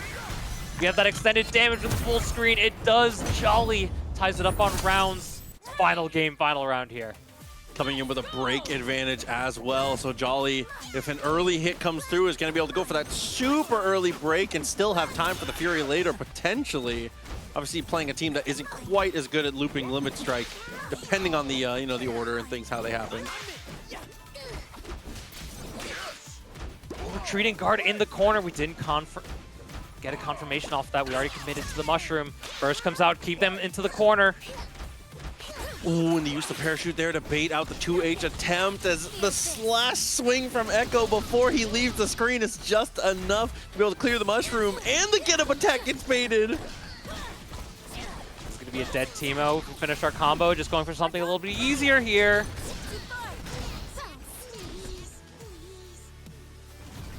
But we've seen Braum do it before. Oh no, the impeccable timing, understanding the spacing perhaps, and getting right around that down forward heavy. Able to punish there. I know that I know that Rymo played that very well, but there's nothing more disheartening than having your anti-retreating guard button lose to retreating guard into a normal. That is a heartbreaker on the Braum side, and more specifically on Charlie's side, unfortunately. That is 2-1 for Rymo. Standing resets, just Ekko setups on lock, just so clean with their play. I saw Zane in the chat say, so you want so you want Yasuo to dash through the rocket grab. Listen, there's no way the amount of changes you have to make Blitzcrank have a good matchup that I'm excited to play against Yasuo is so unbelievable that I'll take the L against that character to have it cool against certain other stuff, okay? I don't even know what you could possibly do to make this guy be able to fight that guy. I don't know. Here's the punish on the miss S2. We get the pickup and the kill. Bleed with 2 healthy characters over Soul Demons. Just an Ahri, but she's got a full stick.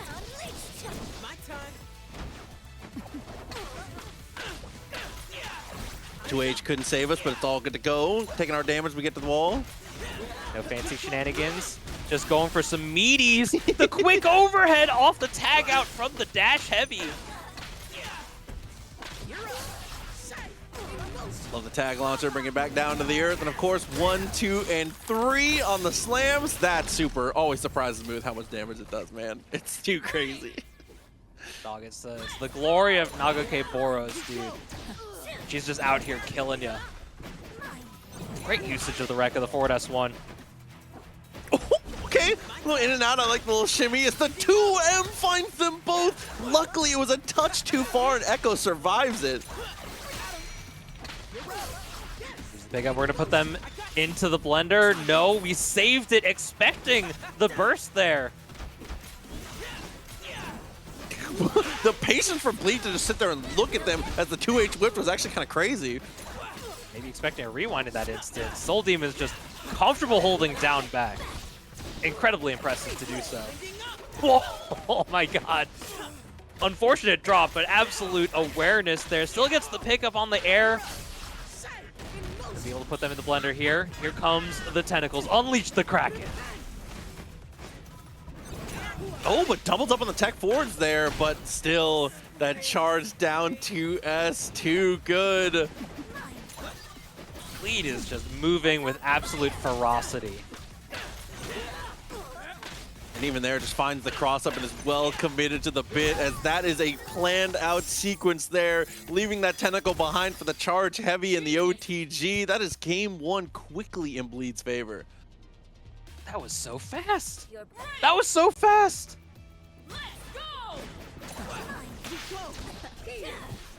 Ducks under. Ekko goes down, but still gets the 2H pick up there. No burst built. We're going to be able to leverage the tentacle super. Actually gets away with the tag there. It's kind of an awkward timing. Maybe could have gotten the throw, but you'd have been so ready. Oh, just raw dashing up on them. Oh, and had time for the block.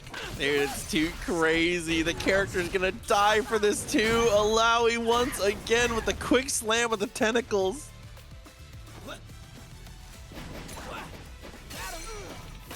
Oh, just too close. The projectile invulnerability, the eating projectile of the forward S1 didn't activate in time. Oh no, and while I do respect it, you have to go for a get-up attack in those. Like you said, make them prove it. But unfortunately, you know, we do have those. So we are gonna go down. All right, for the true, honest mirror match here until the assist come back up.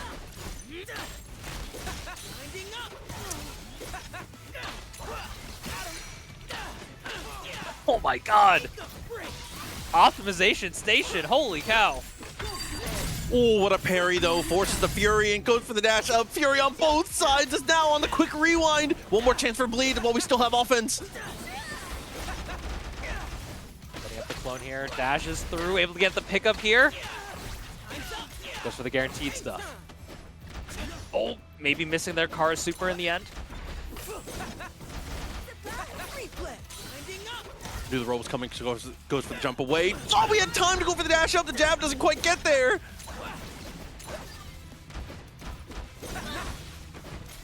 Oh, the push block leaves the clone on the same side. It comes down with the second follow-up. Gets the pickup here. We're going to be able to seal it up. That's a round up for SoulDemon. Fury Burst coming in clutch by both players. SoulDemon able to leverage it fully. I thought with that little bit of Fury that we had left for Bleed, I thought maybe it was going to be get up attack into the cancel. But no, it's a 2H here as we stop that Ekko's attempted approach. Not much damage, but the limit strike is what we're really looking for. Great rewinds, able to establish pressure, but SoulDemon still able to escape.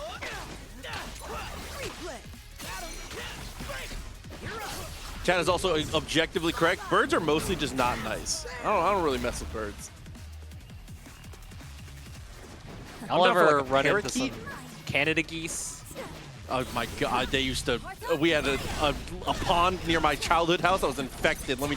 I hate them so much. Geese are mean!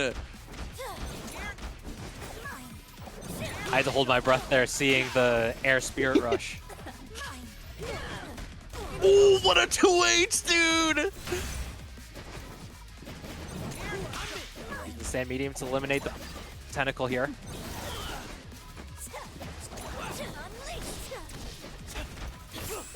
Just beating up on Illaoi. Gets the trade, gets the pickup. That's a brave attempt for a Fury Burst. Ends up trading out there. The assist saving the day. The Spirit Orb completely deleted as we slice through the problem here for Bleed and still has meter to go. And of course, 1, 2, and 3. Once again, that has been the super to end the supers here. Now SoulDemon with no break even to go into this third round, possibly their last round of the winner's side. Oh, the charity pickup too. Oh my god, that combo.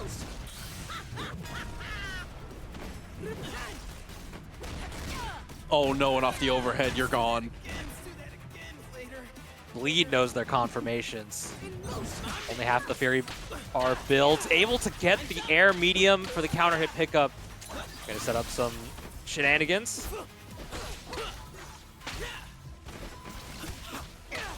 Oh, shenanigans indeed. And the rewind timing there is so good as Bleed keeps it short and simple. And once again, cutting to the super as early as possible just to guarantee that. Crazy like that. Yeah. I'd have to go through the depths of tournament VOD after tournament VOD. Hikari versus Zane. Hikari recently sponsored by M80 now. Lolo says Mario Kart, not kidding. So There's competitive Mario Kart? It might be Mario Kart. Oh, dude, there's a competitive everything. If you could potentially maybe keep score, people are competing at it. That's insane to me.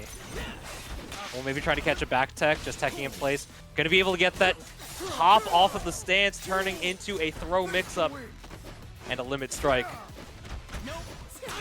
Mario Kart was at EVO. Mario Kart DS was at EVO, wasn't it? Yeah, I think it was. In like many 2008? moons ago. Yeah, a very long time ago. Oh, blocks the wake attack. Hikari going a little bit crazy with it, but Zane head on the shoulders, nice and level. Look at here. Kind of finesse here with the movement. 2H, not going to work out. Gets the poke, and Zane just chooses to retreat. I like that. Give away the Ekko in a spot like that if you have to. Well, catches the assist. The down medium connects. Is that going to kill? It does.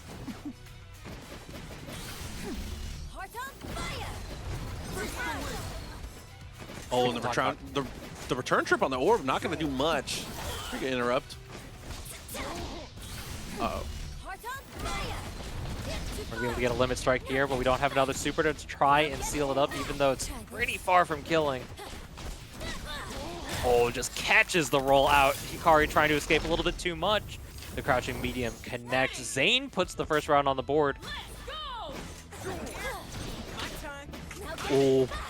Dash down at the perfect timing, goes for the tag, but a great mash there. Like you said, situations like that are where you really need to know in the 1v1 where there's no tags left and the chips are on the table. That's when you got to know your frame data. Getting some healthy damage here. And the limit strike too.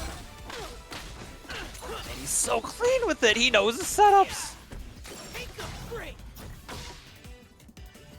Oh, and losing out on their more polished character for sure. We'll see if that Ekko is able to hang. We're gonna go straight into the high-low situation. Things getting a little disgusting, and finally finds the hit on the cross-up. Using the S2 to hide the puppeting forward S1s.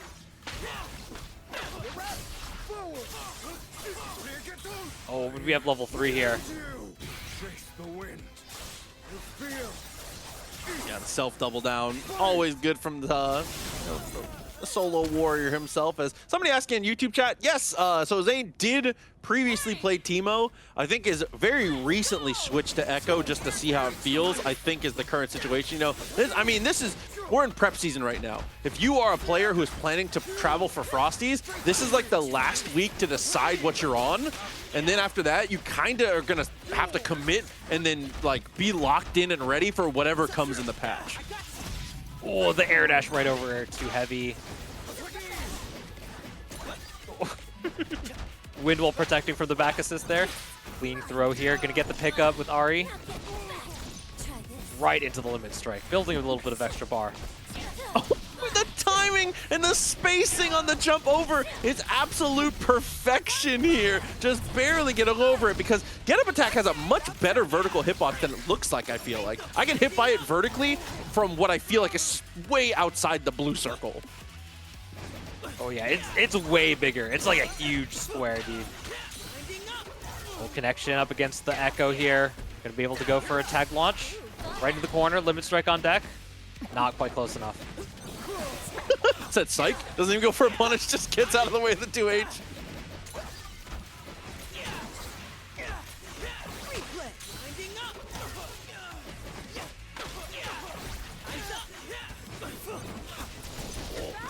Missing their jump cancel perhaps, able to get the connection here, pick up for Zane. Both characters available, trying to reset with Fury available from Hikari. Zane was going for something a little bit cheeky with it.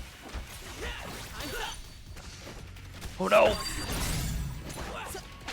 And you saw went for that long run forward there too, I think trying to bait out the Fury, but in the end, it's not gonna matter. Zane taking the first game here, being able to pull one on the board early facing off against Hikari. And Hikari, for a lot of people, this is a lot of people's North American #1 and in the conversation for the world #1 for a lot of people.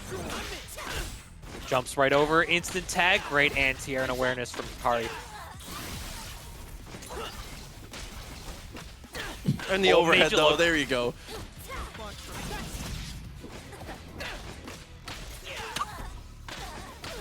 I think if you tag out from the first burst to connect there, it might have actually blocked the second one.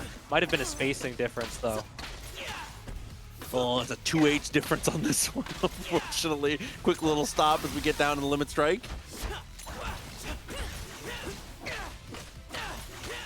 Doesn't rewind it. Gets the punish. Here's the pickup for Zane. We're going to be able to go for a limit strike if we want it.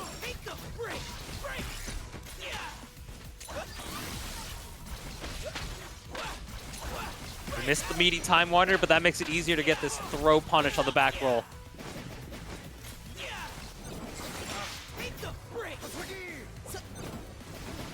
Ekko laying there like a trap, dude. Dude, I like that though. Called that back assist just in case. That covered the tag while they continued to face towards the Yasuo. And off the back throw is now into the 1v1. Oh, but here's Hikari getting the first clean hit between these characters. Putting the round up. Zane nearly had a full break.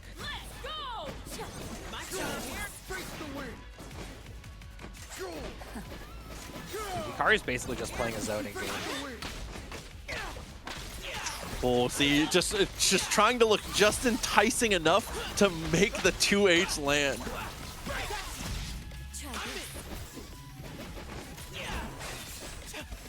Oh, Helmbreaker plus assist, it's classic.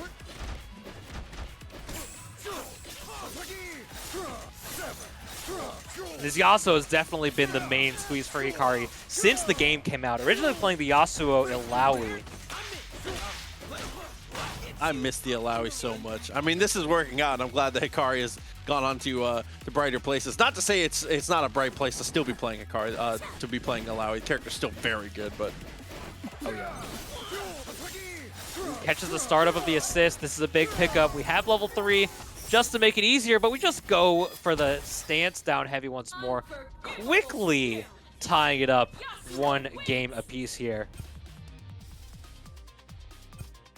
yeah, Hikari definitely waking up, doing a much better job here of, like you said, just playing it a little bit lamer, setting up the win wall, looking for these 2H opportunities, just trying to entice their opponent to get a little over-aggressive, and those small openings are all we need. And even there, adjusts on the fly, knows that Zane is capable of seeing, because we saw that exact interaction last game where the 2H actually landed. Oh, there's that stand medium, one of the best non-2H anti-airs in the game.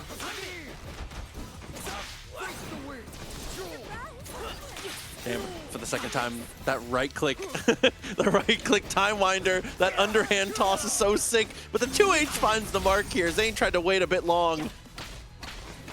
And we get the tag out into the easy block with the jump there. Right in the setup, we're just blocking. Zane blocking for their life, and Ahri is able to escape.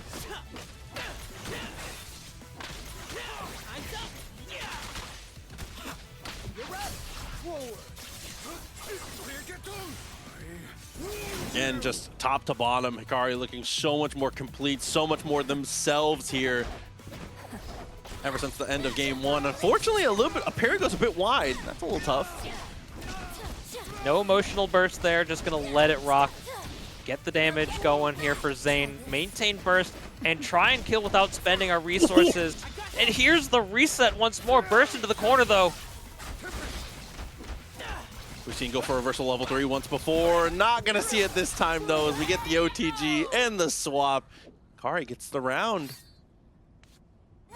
Yeah, but burst is spent and Zane nearly had a full burst. Good position to tie it up on rounds.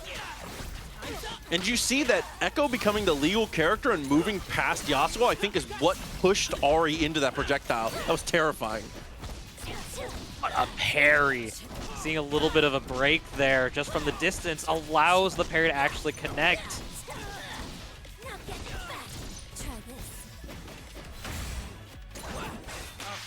Oh, keep him honest. Elendis, don't tease me with such visions. I need Blitz when he does forward S2 to extend his arms full range. Don't give Blitz phone on 3C. Please, listen, I recently got my first taste of that thing. Blitz needs it. This might be a dead Ekko here. It's awfully close. Not quite enough. And the delay into the 2L, I like that. That little tiny wait was good enough as Hikari, like you said, definitely stronger the 2 for him. The namesake character, I'd say. Very burst. We still have another...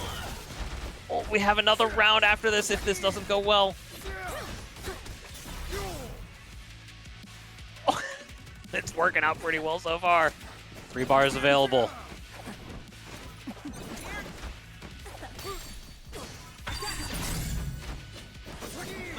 I was waiting for the level 3. Yeah, we still do have level 3. No, but there's the clean connection. Just finds the dude, the grounded hit.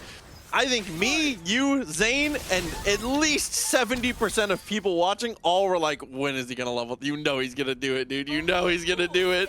We do have the blue Ekko. I wanna see Juggernaut players intentionally picking one of the colors that the other player uses on their reserve character just for the mind game. Oh, unfortunate drop there.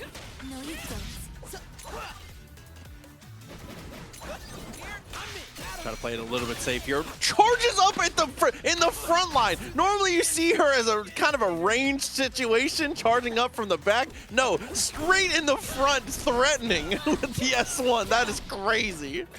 Dude, she's winding up. She's trying to hit you. Oh, she's trying to and succeeds at hitting you. Good chunk to take out there. It's all right as we go jab, jab, jab. Great low parry, too. Anticipation, success, and execution.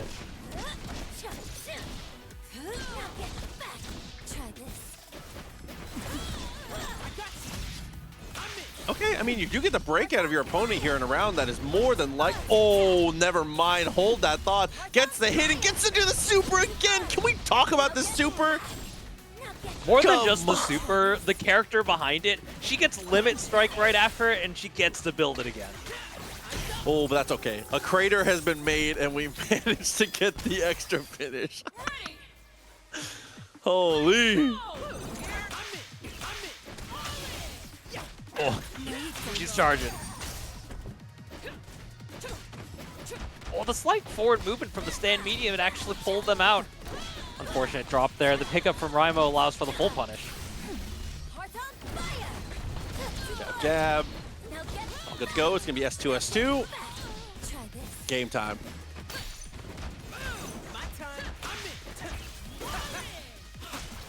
Oh, just full charge for both characters. Got the overhead. Didn't confirm fast enough.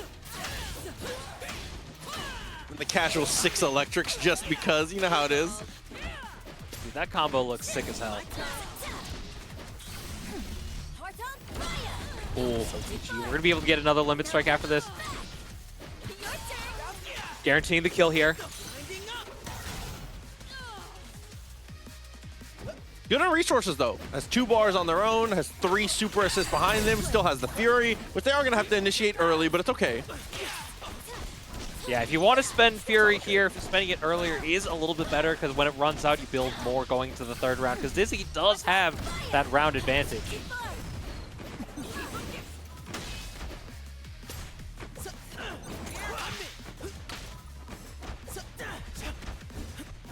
There in the landing whip for the jab, and after the attempt at the dash up throw, we had already buffered the retreating guard. We are out of there. Easy, tied up on rounds. Rymo with a full break.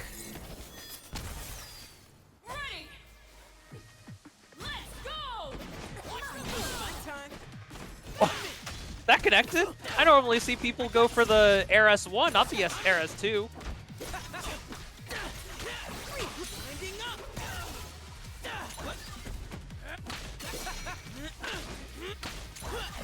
A little bit of extra optimization here. Oh, this is gonna hurt. Say as it always does. It gets the jump over on the get up attack attempt. Oh no. And the extra bit of electrics just for the show. Yeah, a little bit of extra corner carry too. We're already back in the corner. Limit strike here.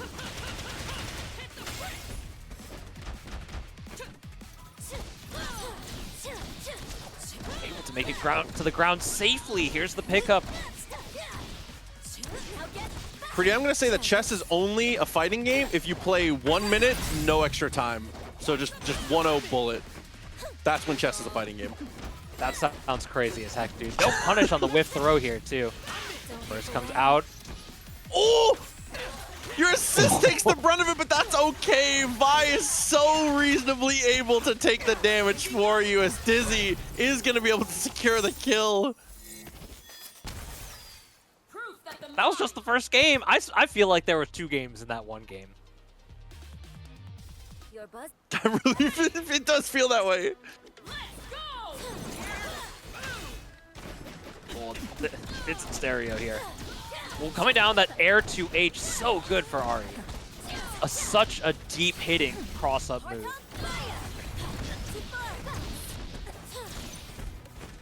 Look at the damage on that.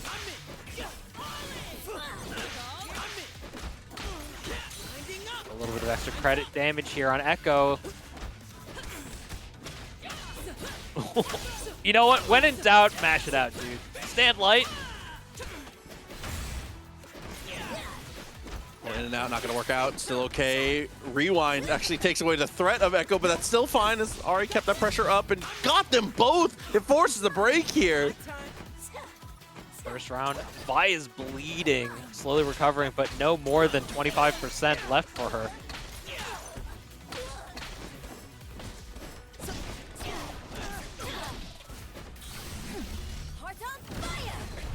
pickup here. We're going to be able to get a limit strike. Might be close enough to kill with the tag launch.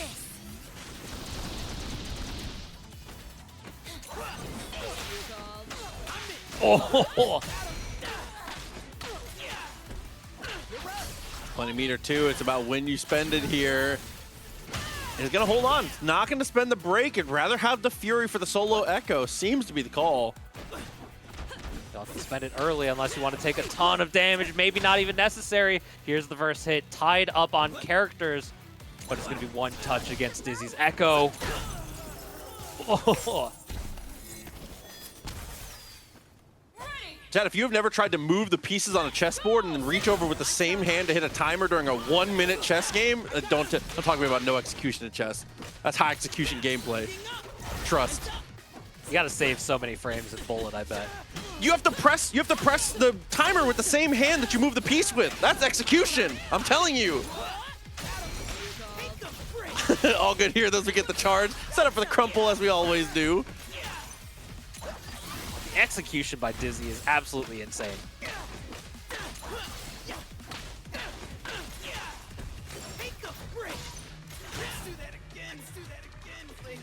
I'm feeling confident with that OTG too. Oh my god, coming through here. Looking good. Dizzy with a hell of an answer back on this round.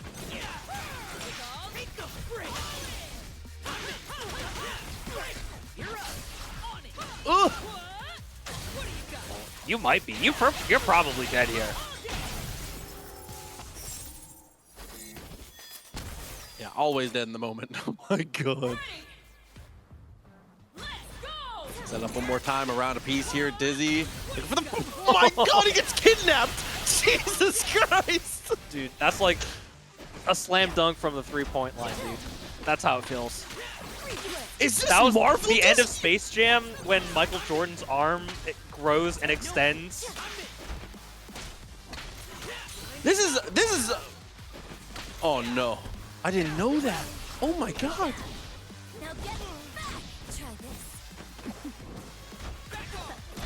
Just a little bit too early on the jump down heavy.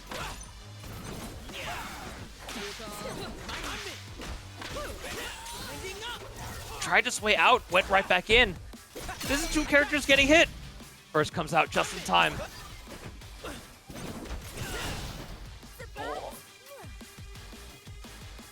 Wanted the extra frames, but Ekko had such low life compared to Vi. Ooh. Coupled up an OTG. S1, the jump over. Oh, and the dash up with the throw. It's a situation where you're definitely expecting to need the block. That is a very nice place. We'll strategically slide in the throw.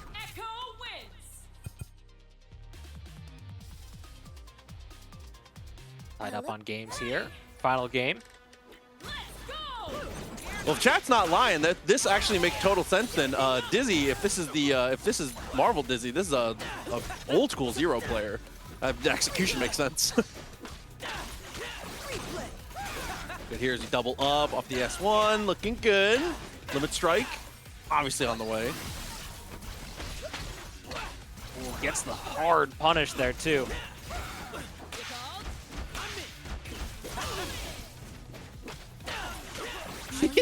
Dude, I love the anime, just tumble animation you can OTG people out of. Like, getting hit by any large punch ever in any anime. Oh, clean parry here from Rymo. Guessing right on mid versus low.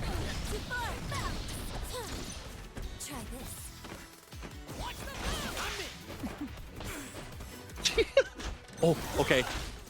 Maybe a little bit too aggressive there on the attempted cross-up. Overhead doesn't combo, but we double up on it.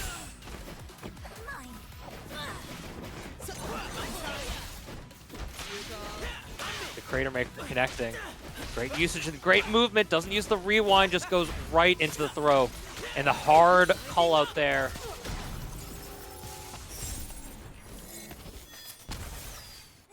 Setting us up for the potential victory here as Dizzy 1 round away. With shots, by the way, to Random Task coming through. 18 months. Appreciate you, homie. Bit of a shin step. Back and forth. What? trades with the stand heavy. The air cross up. Reaching into the sky is counter hit on the way down. Dizzy's going to be able to get a limit strike off of this.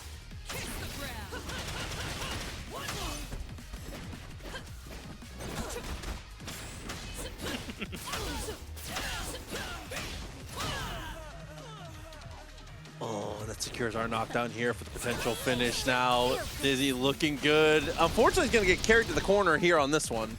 Just the freest corner carry out the confirmation. But we're waking up pressing buttons every day. Dizzy's going to move on the loser's side here. A massive breakout there. As soon as you see the combo drop, you know you've got the movement, you've got the speed. Especially with, I want to say, the Crime City Braum. Yeah. My favorite skin of the game. It's definitely up there, and this character is like pretty close to being good. Honestly, if they just fix like some of the buggy stuff with his shield and give him like one other small tweak, like make him work as intended and give him like one more, throw him one more bone, and I think this character is a huge problem. Great utilization. Wake up shield into dash throw off the tag. Oh, we escaped the charge down S2. Missed electric though. Clean punish, but the burst comes out from Dragon. Up the lows and finds the throw. I like that, as we're going to straight in with the crater and set up for the Braum to be able to get that unbreakable roll in. And of course, it is double down, so we can go into Super Crater Maker if we so choose, but instead, we're just going to keep our pressure up. Oh, because we hit Illaoi, the parry didn't connect. The legs get exposed as well. Fury not even close to coming back up here, as we're going to take our damage where we can. Using the backsway as a bit of a time kill there. Gets the limit strike. And that is just genius. Chucks the Poro to be able to cover the back roll attempt. Is able to find the throw straight afterwards. Now, that was the longest 2x KO ever. It spanned 3 different combo connections. Yeah. It doesn't tag to maintain safety. Actually getting the happy birthday here. Dragon's going to build a lot of damage, but Galladiated, maybe a little bit of extra burst gauge off of this. 4 tentacles, we look for the tag, finds the low on the jump over, and just dude! Braum is so tall. Gets caught out by stuff like that, that's crazy.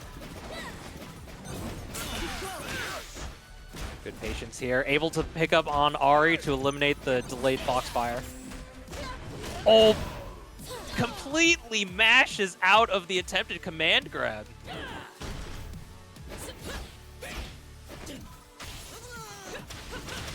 Okay.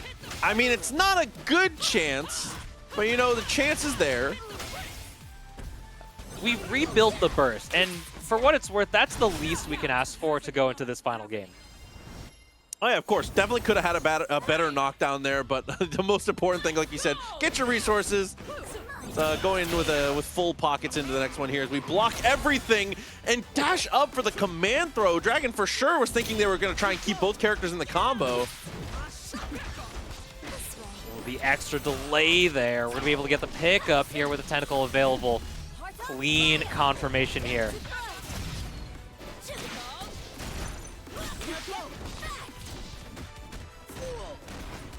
You saw on that dash up was just down backing for their life. They were like, please spend the I dare you. Do anything.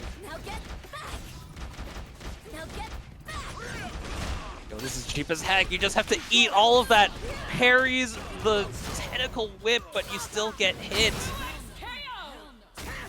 Oh, and unfortunately, another title card coming through. As Dragon able to restabilize and secure the victory there, surviving the onslaught that was that Braum as we got closer to the corner. Just instantly jumping up forward, able to get through. There's the mix. Spectacular block with the air dash. Dude, that super's ridiculous. That super's ridiculous. Oh no, and that crazy left-right as we continue the restand situation. Things not getting better as Braum is now stuck in the mix as well. Fly goes down, Fury available, but Dragon's still working on a perfect here.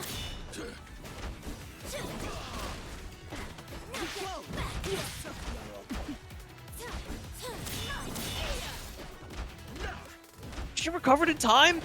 That's crazy. Yeah, this character's pretty good. Good here, tries to check the legs. Still fine as we 6-8, but what a parry.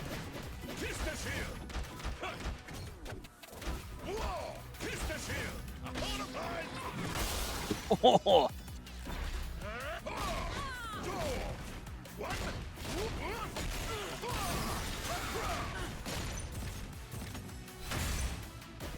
Oh, the frame kill with the double tap of the shield. I like that. Oh, hits both characters. Burst comes out. Jumps out.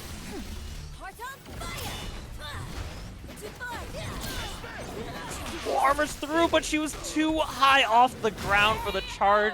S2 to connect. Galladiated goes down. Dragon moves to set point.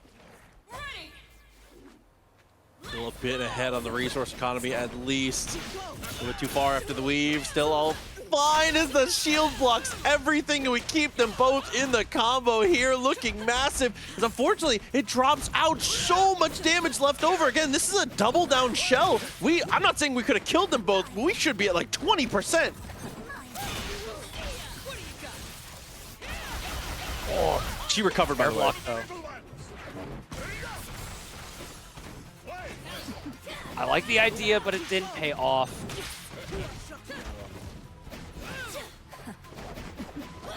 Ahri gotta get some recovery on this fireball, man. I gotta be honest. That's my... You gotta have some recovery on this fireball, man. Galladiated is having some incredible movement here. Even for a character like Braum, where his movement is really not that great. He's moving with such impeccable efficacy.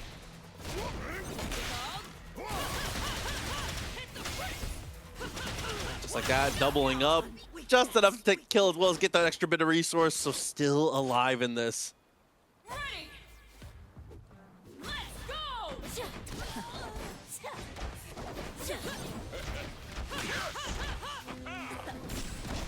Oh, cheeky! That's a cute idea. Able to escape with that. Oh, retreating guard. No, you don't. These shield placements from Gladiated are just crazy. Oh no, but the command motion. Got that quick little hit from behind, comboed into the 2M. Oh, puts up the shield, gets the happy birthday. That forward movement off of Vi's specials.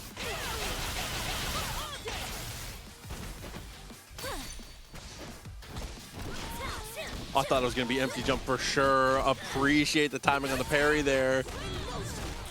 Put him in the blender. Put him in jail.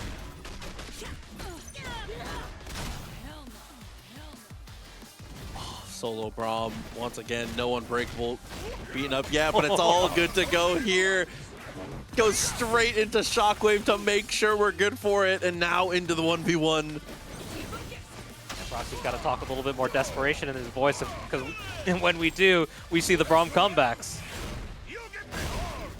My God, and straight in. S2 cuts short to the super, and just like that, it's even once again here in the loser side. With a mustache like that, I don't blame Dragon for being scared. A mustache like that requires patience, finesse, and absolute damage. Yeah, you're telling me a lot about yourself with that, for sure.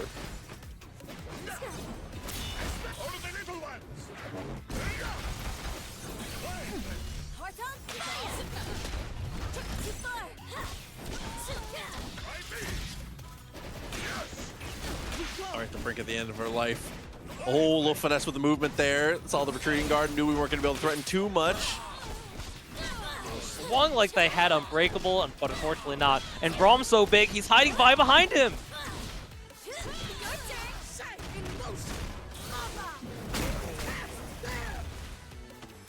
Yeah, both hits don't connect on the assist characters. Oh no, and gave them both away. I was going to say gave away the assist, but everybody goes in the closeout sale. It's the final round potentially. If Dragon can keep the same momentum. These air throws. Holy cow.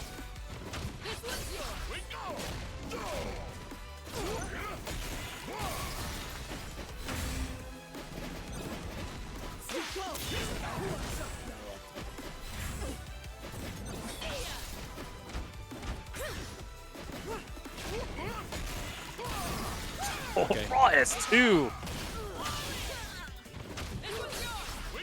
Look at how much the damage adds up, how quickly things get out of the way. And unfortunately now, break is not going to be spent. That's going to be 3 bars invested. And Illaoi, fortunately, not going to survive this one. Full burst available, as well as another round to go through if Dragon falls in this game, in this round 2.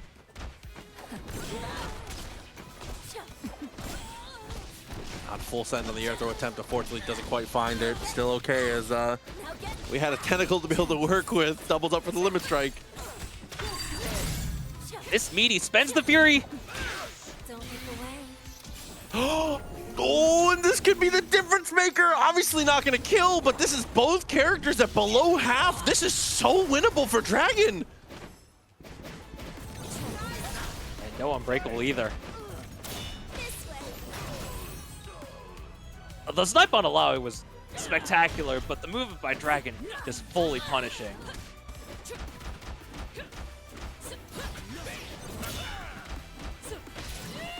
Oh, the timing on the assist call there was so sick. That shield block saved everything. Oh my god. Galladiated sees the victory. They found out the best path. They still have a Fury Burst available. Dragon still building up a break. Hey, that's been the theme of the night. We've been talking about it a lot. You got to find the line. That's a crucial situation that we managed to save ourselves in there.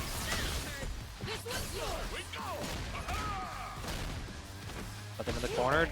Tries to roll out, gets the throw punish.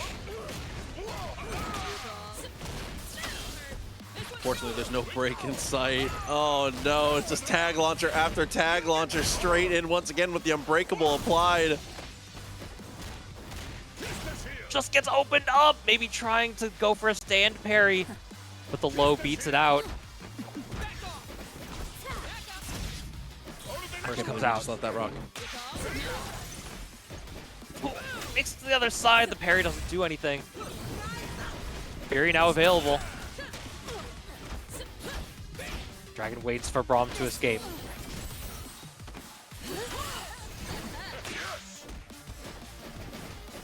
That was messy. That was hard. That was hard. That was hard.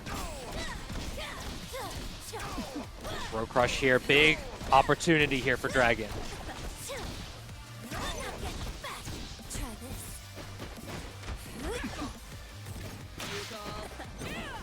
Oh, the air dash almost negated that push block. That was very close. We do still have 3 meters in the tank. Fury is spent. Oh, hits both characters. A little bit of a delay, but still gets another pickup. Braum can die before level 3 is built, especially with level 3 available for Dragon. Trying to chip out. And look at the chip. Look at the chip. Calls in with the tentacles here. Fury is available. First comes out before chip can actually occur. Oh, the run up throw. Dragon finds the opportunity and makes it through. That's 2-1, moving on here to the next. That's crazy dedication. I got no life, big dog. I go to the movies with my partner and I talk about fighting games. That's my life. Well, we're taking Dizzy to the movies right now with these combos. Lasting extra long. Dashes up, finds the low, doubles up, finds the throw. I like the idea here is trying to keep it safe. And the push block into the jab, that was so smart. When in doubt, Bionic Arm D. Hey, we don't talk about Rel. Hold up. Relax, settle down. All good there as we follow through on the finish. This is the character for Dizzy that does the heaviest lifting for sure. Not to say the Ekko is anything less than top class, but this Vi definitely is the terror that you have to worry about when you're prepping for Dizzy. Great block by SoulDemon. Oh, the super comes out, the super assist. Here we go, checking the corner, right into the overhead. That ought to be a kill here on Ahri.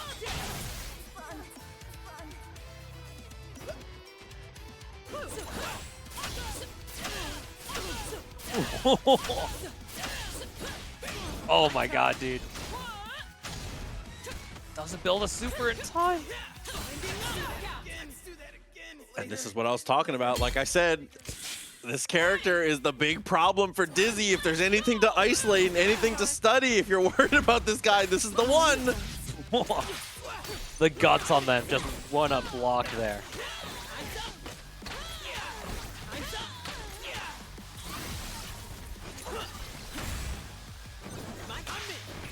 Fortunate drop on the setup. Oh, it just goes to the other side with the break. Big burst here. There. Oh, and there's no homie behind it. Still fine though. Gets the block and keeps the pressure up and finds the hit with the jab.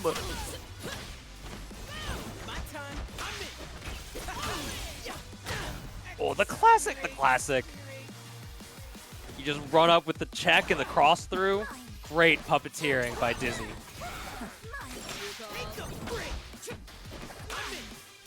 That little delay was so nice too. Before we went in with the Ekko, unfortunately we get hit straight afterwards, but before we went in with the Ekko there, we actually waited. We saw Ahri in the middle of an air action, knew she had already used one. We have plenty of time to count him out, make sure that we have time and actually go for the punish, go for the pressure afterwards. It's kind of sick. Had the open up, didn't commit to that 2L. Make him attack actually connects. Staying safe here.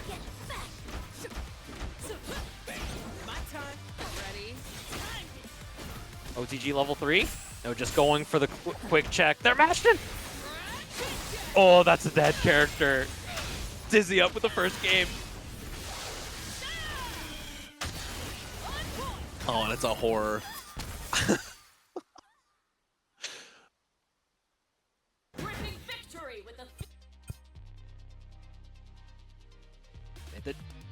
The Dizzy Vi is cleaning up, dude. This Vi champion, man. This Dizzy champion.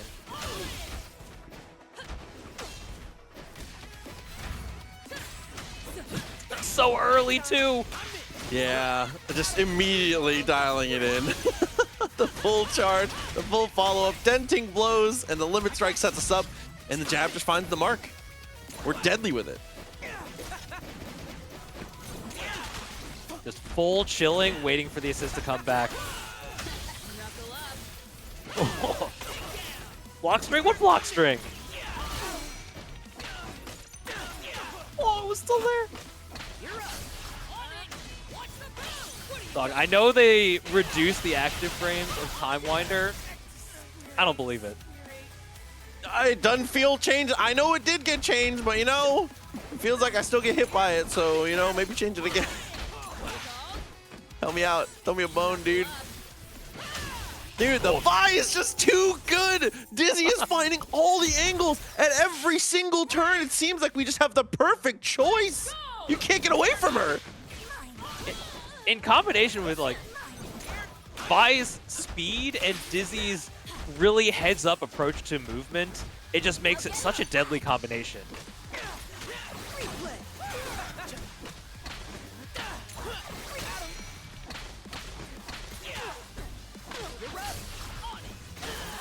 What a confirmation and shit.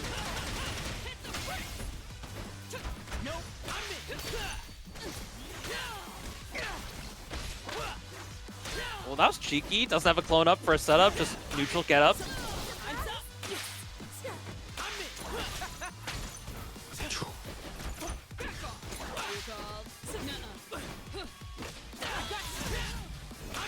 First comes out. Oh, That no, wasn't close range enough to get the block. Dude, should we get the tag in response? That's so sick. Just not quite enough to build the level 3. Cashing out a little bit of damage. We want Ahri to fear for their life, and she's gone.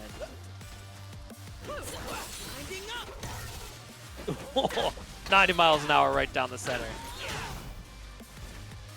All good, which leads us into the mirror match here. Plenty of resources between the two. Ahri super assist. I thought for sure that was going to be the super assist. Instead, we just keep it safe. Oh, the Ahri sandwich. It prevented Dizzy's Ekko from retreating with the super time winder. The legs get exposed straight away. Relatively even resources here going into the next round as SoulDemon on the way to bounce back.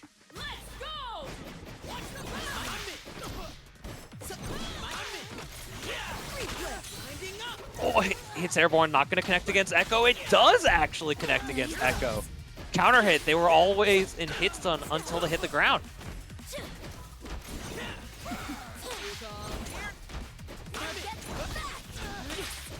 SoulDemon's tagging in and out. Holy cow. They're doing a great job cycling through the characters, keeping them both active here. But Dizzy, this is the situation that we see time and time again. The overhead, but drops. Just try to press a button.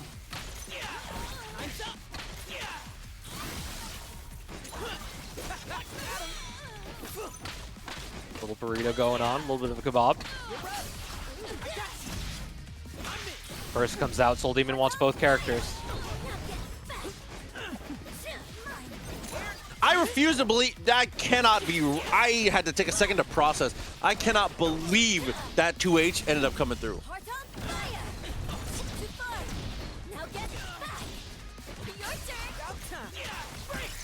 Ooh, goes for the hard stuff.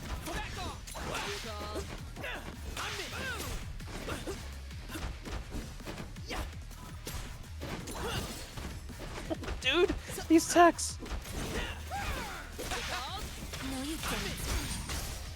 Oh, but the was freestyle evil. privilege there. That was absolutely ridiculous. That setup was evil. You roll, let it rock just long enough for them to register and tag in same side.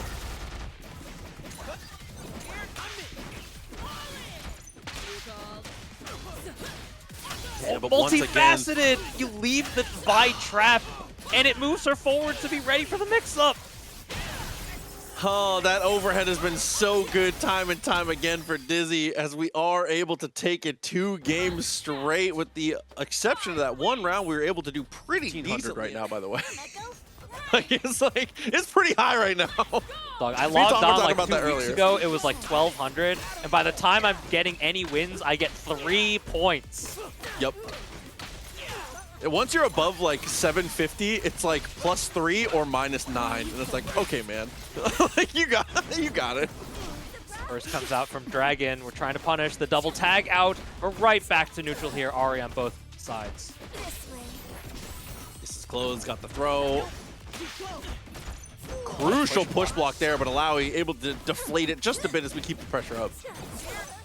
Doesn't get to punish on the whiff throw attempt, just trying to escape the corner.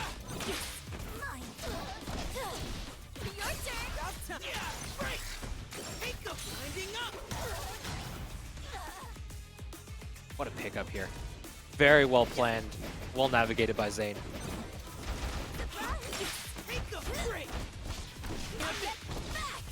Oh, yeah, and I mean, the sequence is just a bit too much. The high-lows, the potential for the rewind, the potential for the supers. There's so much on the mental stack as Zane just goes absolutely nuclear with the 2 stuck in the corner. And that was before the freestyle tags were even a factor.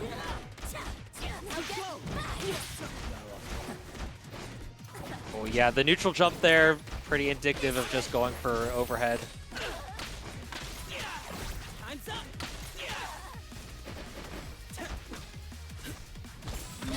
Oh, missed the dash forward.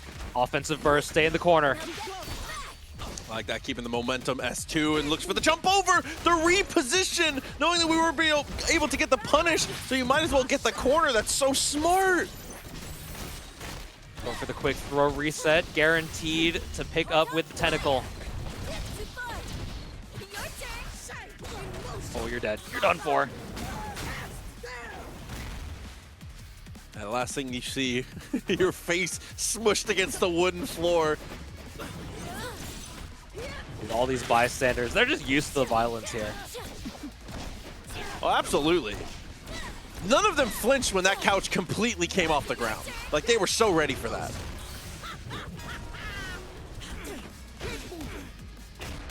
Guaranteed pickup here. We're gonna go for the super. I was looking at the wrong bar, actually.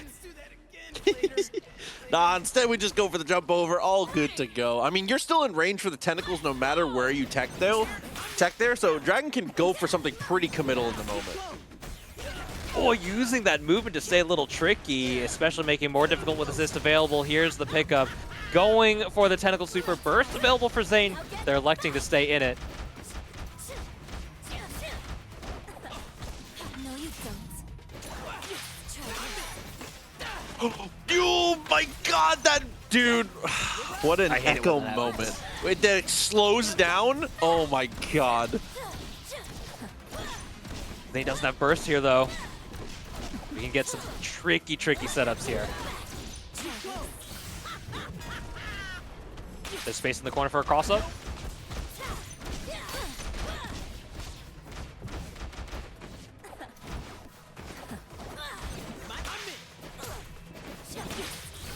Heads up block, I could jump away. Oh!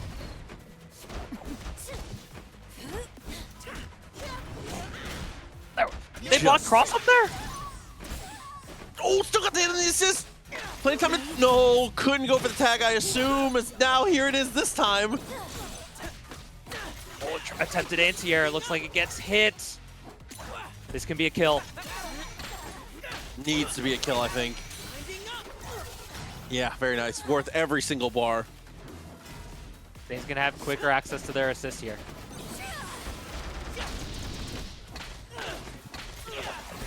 He just gets lost in it. How do you block? And it's looking like, unfortunately, the short answer is you don't. Zane gonna go for the quick rewind once again and find the hit in the corner. Dude, blocking's for nerds. We mash in this house.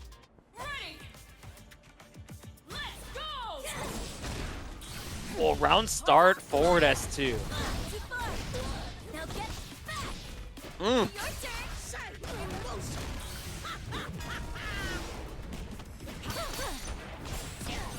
turn. Okay, you're nice. I get it. It's cool. Double parry. All good to go as we go for the finish.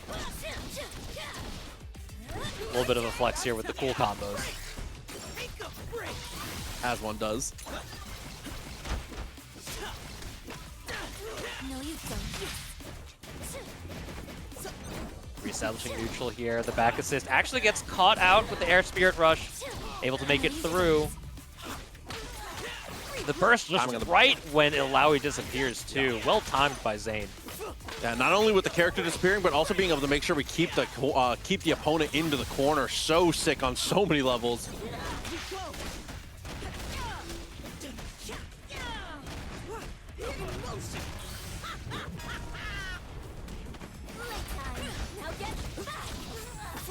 Bakes it out. There was a gap there. Well sharked.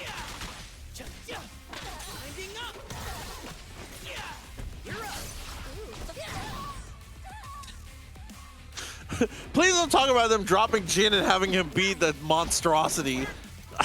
You're killing me. Nice little double overhead. Zane gonna go straight into the charm. Keep it short and simple. Always the correct call.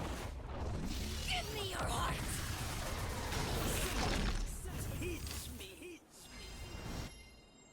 Set point here for Zane. Wants to move on to losers semifinals. Try this. Took the slam, guarantees the S1 setup. Looks for the air to air, but it doesn't quite work out. Getting a little bit of extra carry there with the limit strike. Ooh, a little bit cheeky there. No, you don't. Try this. Oh, that was cute. No, you don't. Dude goes up forward. Okay, hold on. That was sick. Fades out the parry, gets the hit in the corner. That was so clean. What an incredible sequence from Dragon. Dragon definitely is out here just trying to make you fear for your life every time you block.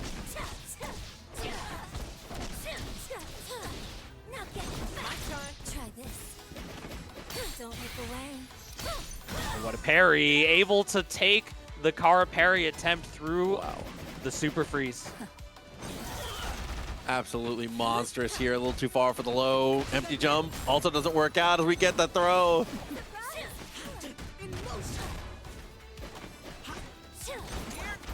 Doesn't connect.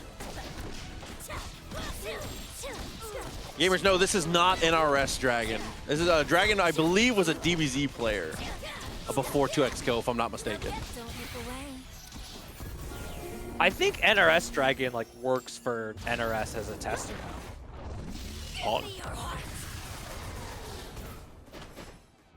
This is just a pixel somehow still alive, but the dash of throw will unfortunately for Dragon solve that.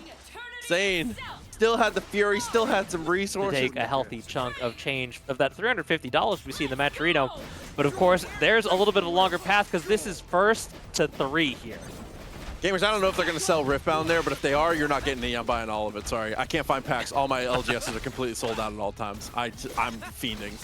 So, shout out to my LGS. They just said that they got their Wave 2 for Origins coming in. I got it. Yeah, no, if there is, y'all are not going to see it. I'm buying all of it. Sorry, I won't tell you. Oh, we're not seeing this mix-up. And the safety coming in from Hikari. Holy God. Back down to earth, looking good. Breaks have been taken, and we're going to get the buff on. And of course, the overhead finds the mark. Absolutely. The efficacy of this shell is just so impressive. It's just mix after mix after mix, and they're just laying the layers on and relying on the incredible potency of Yasuo neutral as well as the strong advancing movement on both characters. Dude, the threat of the throw, so terrifying here. Goes for the charge, but the parry able to answer. Hikari looking so good on the finish here. Round 1 done in a hurry. Just barely over half the time spent, but Hikari does it healthy. Iconic samurai finish. She is the sword, and then they split in half. You know how it is.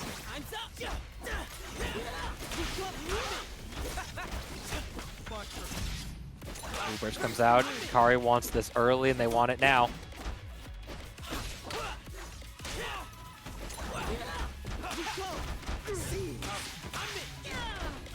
Oh, using that little freeze is a bit of a chain shift, able to jump out of the command throw.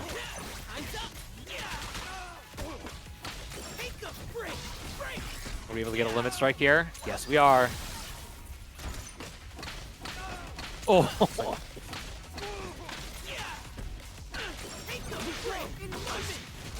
Breaks have been taken as we get back down to earth, and of course with that extra tentacle we get that little bit of extra damage, and that's all we really need, down to just the Ekko. I'd say that the problem is gone, but these characters are both problems for Hikari. With the amount of talent that he has on both of them. Oh my god. He's pressed heavy and said, I don't really care what side it comes out on. We'll figure it out.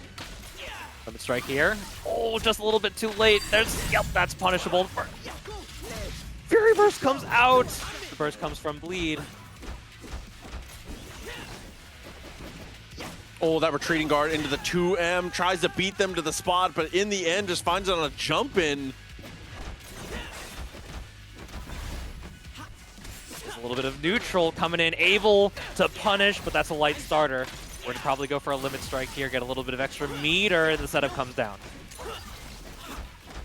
I know you've seen more Illaoi than Yasuo. Listen, Big Ahri wants you to be thinking about Yasuo, okay? I need you to listen to me. Don't get unfocused. I know the sword guy's scary. Don't lose focus. Oh, makes it to the other side. The 5S2 seals it. No super necessary and not even built. First game up for Hikari. Go with the wind. Trust me. Ready. Let's go. Oh, Yeah, make some room for yourself. Quick little rewind. Wasn't quite close enough, though. and using that roll after the parry on the assist character as well, making sure to get around it so there's no body block. Oh, the 6S1, it catches the Hasagi. I love just dash up Rekka. I need to do that more. It's so good. Oh, and off the tentacle! Okay. Just Yasuo gets caught up on the OTG. Still not quite enough, though. The charity combo not actually coming out. Yasuo disappeared, so there's no tag to maintain safety. Did that trade with down heavy?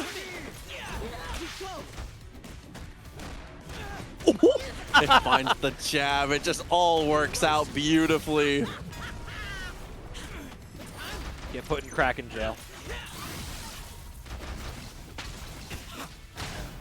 Oh. That overhead was from downtown, dude. I was like, there's no way he could overhead me from this distance.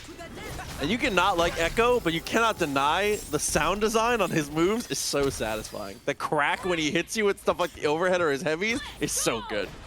Dude, when he hits the Time Winder with his baseball bat, his sword thing, time staff. Yeah, I know it's a clock. It's like a clock hand in his default, but it's like, I think it's meant to be a cricket bat. Certainly looks like a cricket bat. We've seen a lot of the arcane skin tonight, so.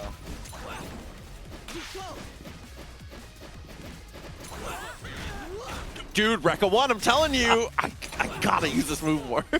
It's huge! I don't know why Illaoi players don't use it more. Once again, doubles up on it here, but on the jump in, it's not able to find much. That's Hikari just landing the jab. Back down to earth quick.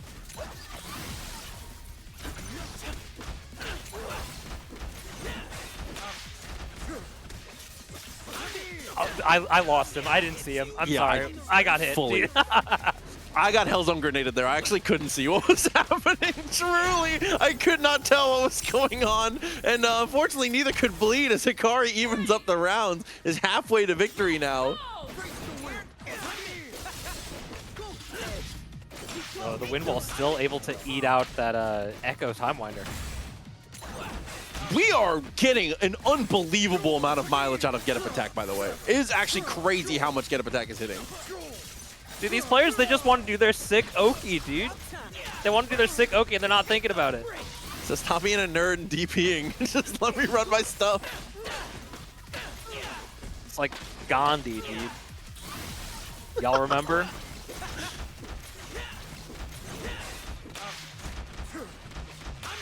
Damn, the layers after the rewind. Here comes the freestyle. Doubles up and tries to get back out of the corner, but still all good to go.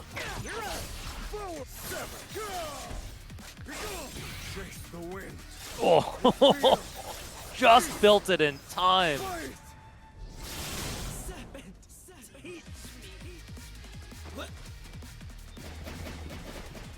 Hikari's characters are hell. Yeah, I was going to say, damn near perfect right now as the super assist comes out, but unfortunately it doesn't do much against Yasuo. He accidentally clears the tentacles so well.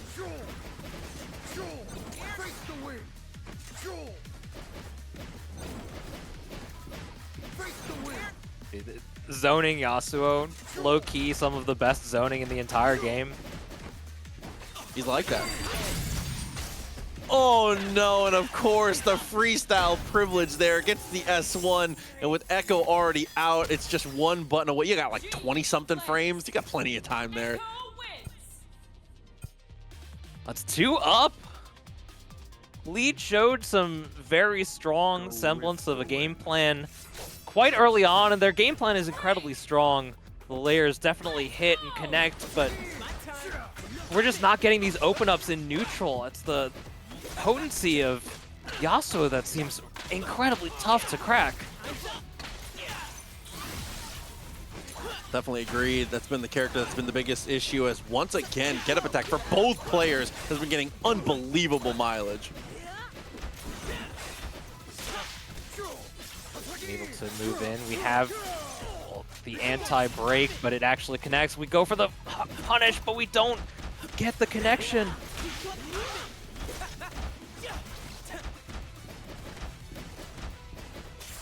Bro, Hikari's so content to down back. That is so sick. And Bleed is trying everything, dude. Blocking in my fighting game? Oh no. We're doing the in and out dashes, just trying to get that right spacing.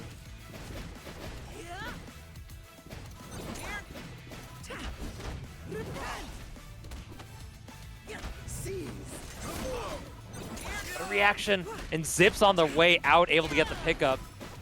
Goes for a bit of a tricky combo, but a little bit too low to the ground. Both hits of the JH actually connect. Oh, that dash up into the delay. That 2M was so sick, but it's not going to matter here as Hikari takes back control immediately once again. And this will do it. There's no chance. I want to believe, but yeah, there's just too many layers. I was talking about Ekko not really facilitating the mix-up very well, but once you're close enough, you get the charge heavy, you can facilitate any mix-up you want.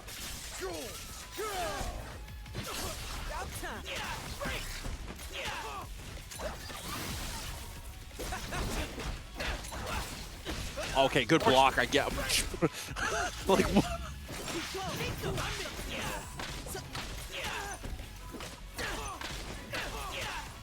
Elects not to tag out, preserve some of the health.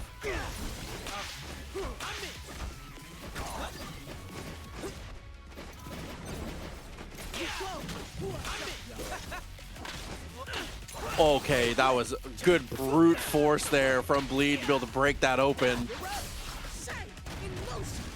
Oh, you're not dead yet. Elects not to go for the tentacle super or a regular super to get the kill, just getting it off the back of some raw hits.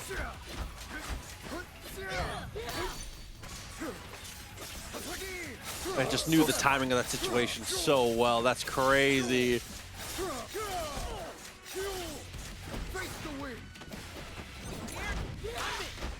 Well, the patience to just not press anything in the air, too. And you can see just trying to threaten that. Yeah, I was going to say trying to threaten that in particular without overcommitting is very difficult, but Ekko manages to do it somehow. Level 3. First comes out. Hikari keeps doing this, but he keeps paying off the pass, but it's not going to this time.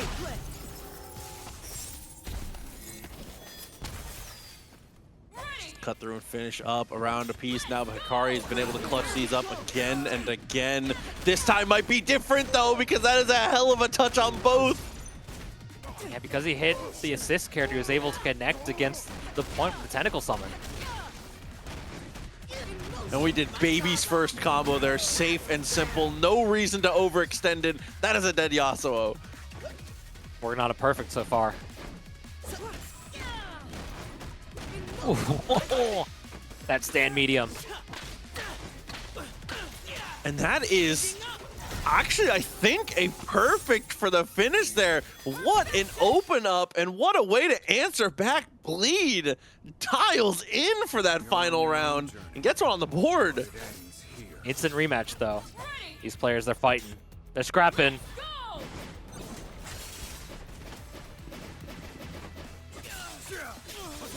Jesus. Oh, jump in.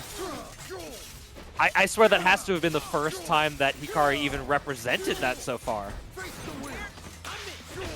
Saw somebody in YouTube chat ask, by the way, how do you sign up? So our tournaments are free to enter, and for 2x KO, you can enter from anywhere as long as you have a North American Riot account. ! Discord in the chat will bring up the Discord. That's the first step for you. You need to be in the Discord. You got to be in there to enter any of the tournaments we run throughout the week. So that's going to be step one. You can find all your information from there for sure.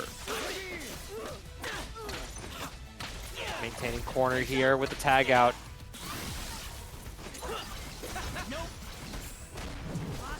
Ooh, push block, very well timed. I know Hikari's been playing very cognizant of the push block, and the first time it comes out so early.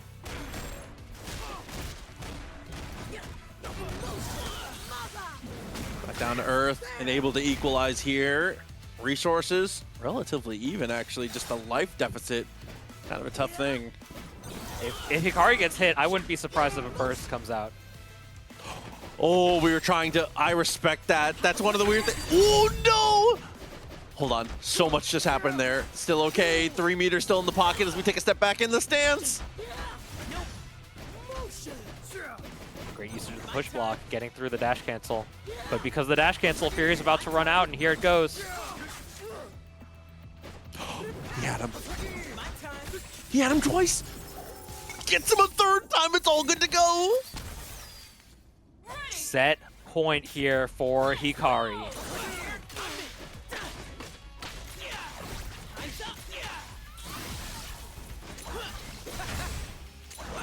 Oh, messes up the burrito.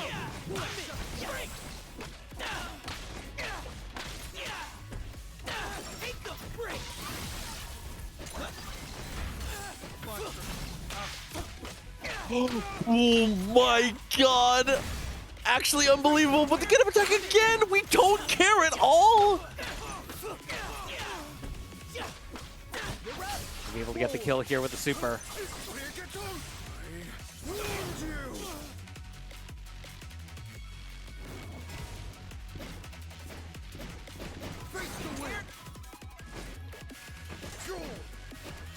Dude, I love when players just do nothing. How sick. Actually, not ironic. He doesn't have to do anything. The wind wall is there, and when you're full screen, Illaoi is not that fast. If he sees the startup of down S2, he's gonna tag Ekko and he's gonna come kill you. Like, there's so much to unpack on this neutral situation. It's so sick. Got the anti-air, but didn't believe in it. Just the dash up light going through something on startup. Just refusing to engage unless he has all of the support available.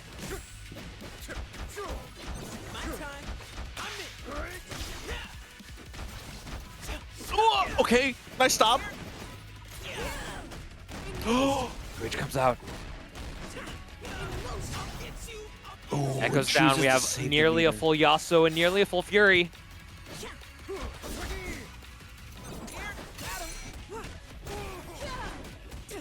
Okay. Oh god.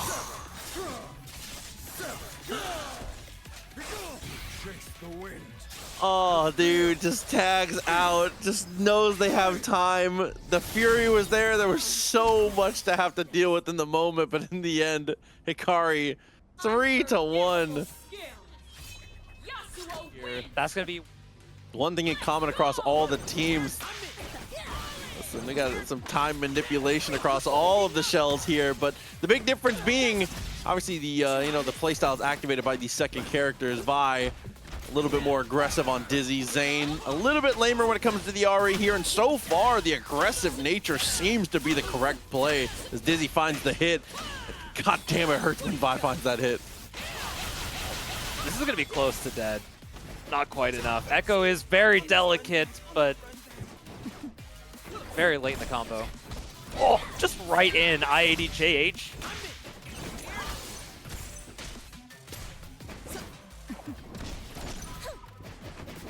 Anti-air jab, the dash up throw, not quite close enough.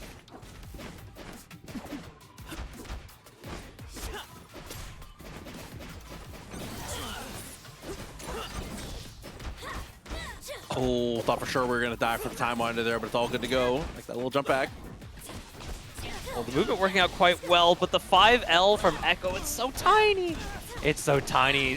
Ahri's is so big, it actually punishes and allows for this offense to begin. Oh, the jump light. Dude, she gets everything. She gets everything! Finds it through. Quickly uses the fireball super.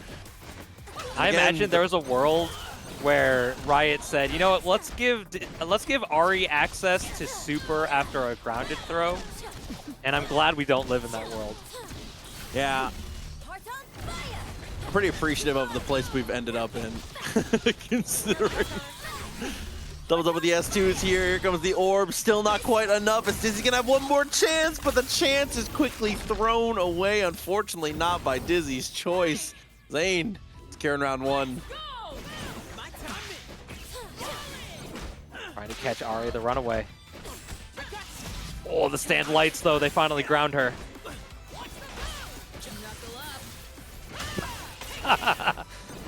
I'm a big fan of do something extraordinarily minus on block and then just do the invincible thing right afterwards. Truly an all-time classic. One of the best fighting game things of all time. Minus 80 into invincible move. That is also minus 80. One of the great truths of fighting games. Oh. Maybe just trying to go for dash stand to H. Doesn't get the mix up there.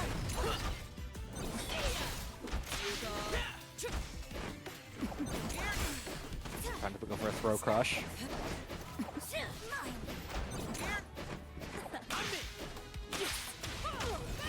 Oh, read the tag. No, doesn't get the punish though. Still okay. Potentially okay. You still get to hold it even though you got hit? That's wild. Yeah, I will say definitely freestyle players should not be able to tag if you get hit. If either character gets hit, you should not be able to tag. Uh-oh. Oh, get a little tricky with it.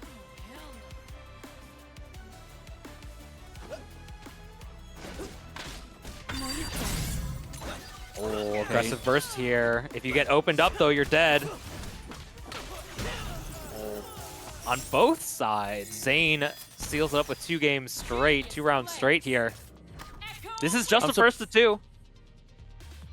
And I know that Ekko is really good at being able to like change his timing, you know, on the jump, and especially in those late game situations where the life totals are a bit low. But I'm surprised to not see Dizzy swing out 2H there. I know that, again, it's a scary situation, but...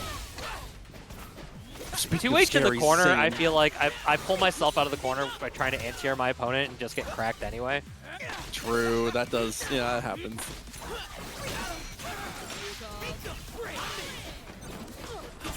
Freestyle privilege to maintain safety.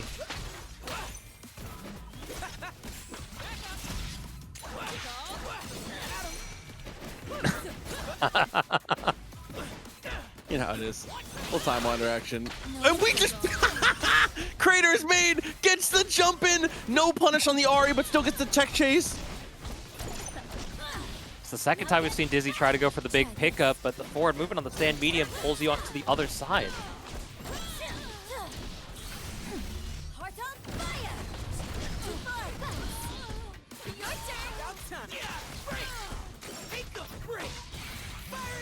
Oh, guarantees it.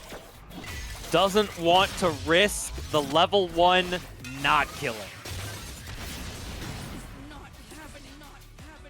They always worth the meter to make sure a character goes down here as straight away just gets chased down. Yeah, that goes a little bit faster forward than backwards, unfortunately, there for Zane.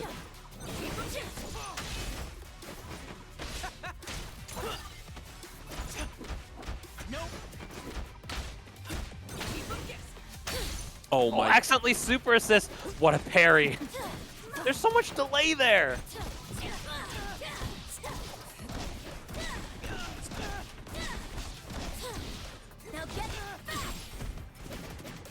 Oh, it doesn't kill.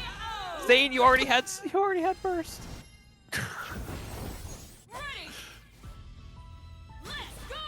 That was a terrifying prospect there, but Zane does manage to get away with it.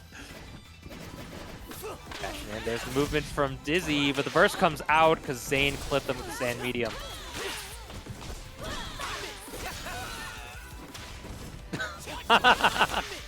You know what I think about your mix-up? You know what I think about your mix-up? The back and forth is crazy. Here is Zane, able to bring it back to the corner now. Fakes the dash away, and 2H is the Crater Maker. Oh no! I mean, dive kick plus assist, Helmbreaker plus assist. Tail is old as time, but boy, Vi just doesn't have quite the same privilege. Got the throw, and this is where things get messy. Guessing for your life now as the trade comes through. Favorite pointing to the rafters right there. Holy cow.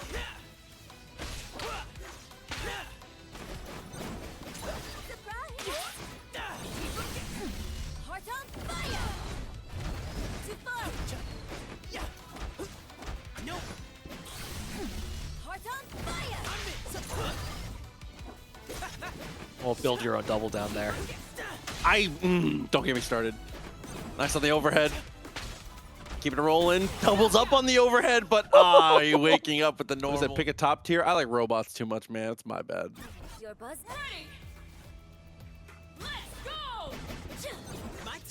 Off the round start, though. Both of them going to play it a little bit patient here. Down S1, and Illaoi takes the bullet. Oh, mix up. Try and block this. Never mind. Forget blocking. Blocking's for nerds. I didn't pay $0 for this game to block. Hey, they paid $90. Do you see these costumes? Hey, me too, man. I don't know. The arcane skins are too good. I'm sorry. They're great. They're great. I just don't play these characters. Oh, 2H doesn't quite get there. Still okay as we go for the dash away. And I like that. Jumps backwards, utilizes that S2 to get back down to the earth and try and keep things locked in the corner.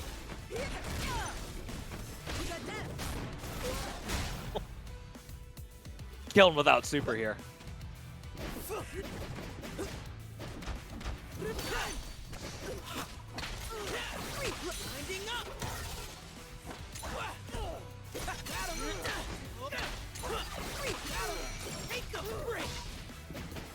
Not going for a setup here. Able to get the pickup. Assist is dead, but still available.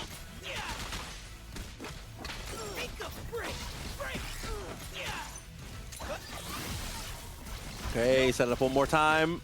I still push away, but unfortunately the rewind catches us in a terrible spot. Ekko privilege. Well, went for the throw, wasn't paying attention for the rewind in time.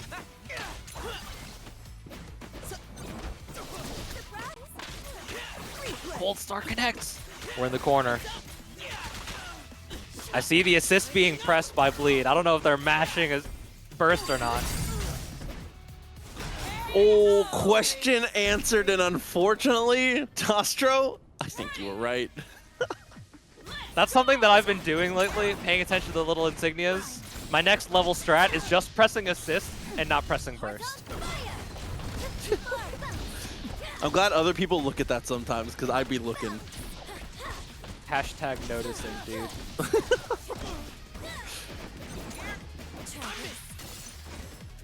Oh, we took the bullet. No, you don't. First comes out. We're just trying to stay a little bit prescient in the neutral. Oh, it actually connected against Ahri. The Spirit Rush disappears, and with Harry gets baited with the instant rewind. Here comes a kill here if Bleed wants to cash out. Again, you always should, which it seems like we're going to here. Only had to spend the 1 meter, which is very good. And get your healthier character back in as well. But definitely a little bit tough. Illaoi obviously has trouble, as most characters do, at being able to track down Ahri. But luckily, with the teammate tagged in, the 2v1 makes it much more manageable. Tries to go for a little bit of a 5L action, but the air dash tricks up the timing. Here comes Bleed, some healthy damage going down against Ahri. Oh, they messed up the tag launch. Salvaged. Yeah, mashing tag launch a little bit difficult, especially with Freestyle 2X. No, you don't.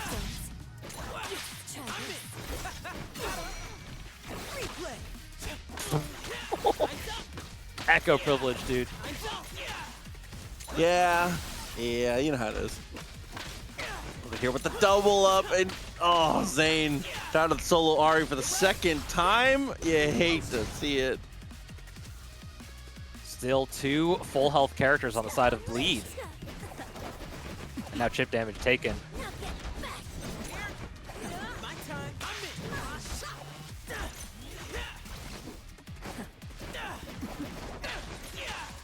Oh, that was just about as clean as it gets in terms of the spacing. I like that little dash back.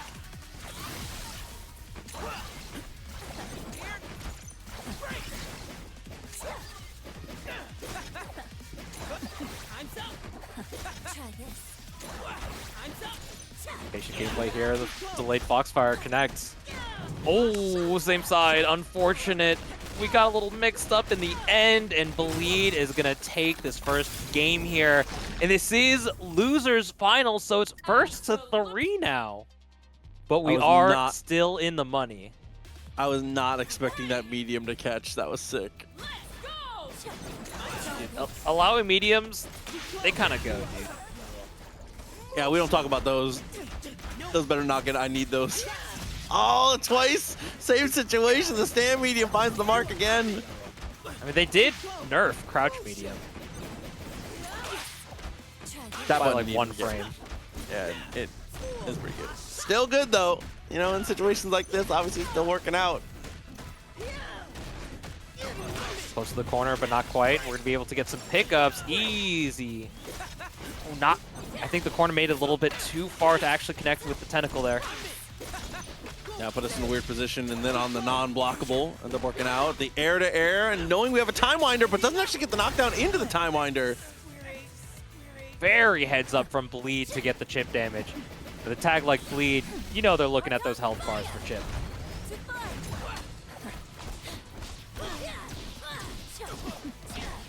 Caught out for the Time Winder there, unfortunately, though. 3 full follow-ups. Back down to earth. This is where it gets messy.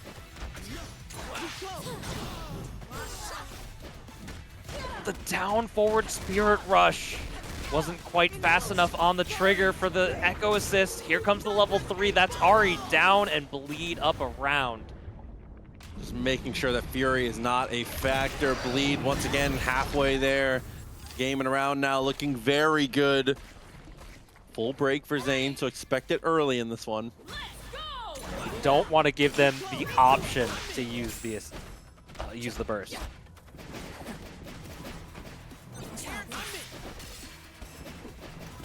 No, you don't.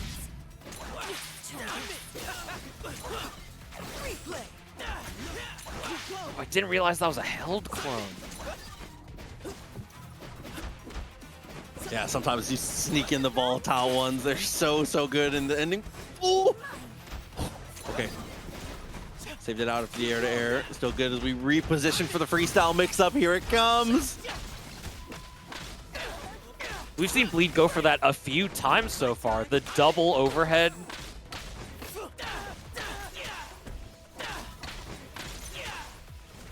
Here from bad to worse as the limit strike comes through and the underhand toss. Able to catch out. Trying to tech away, but can't quite escape. Got the jump, but doesn't get the block.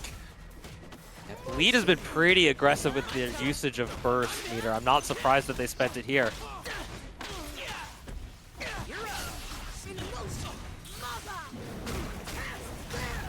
Extra damage dealt and still maintaining order so that we have the full health character on point. And Zane almost building a second burst so far.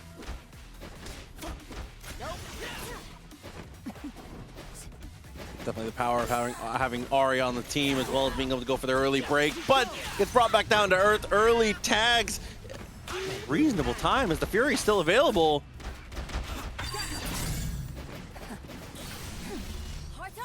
All we need. Even if we lose the round, as long as Fury is spent, it's going to be a little bit more comfortable for a player like Bleed. Oh! Zane looking for that throw crush, but Bleed was just ready with the anti-air action. Just stared at him, waiting to be able to mash the 2H. That was sick.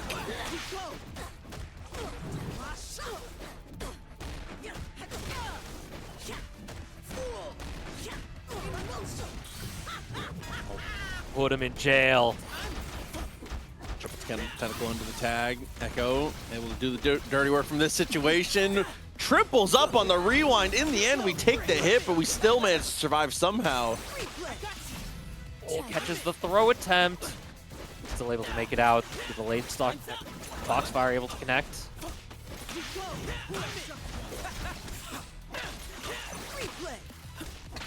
That's cheap as heck.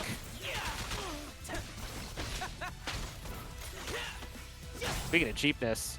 Oh, speaking of cheapness. Just layer after layer, just throwing the kitchen sink.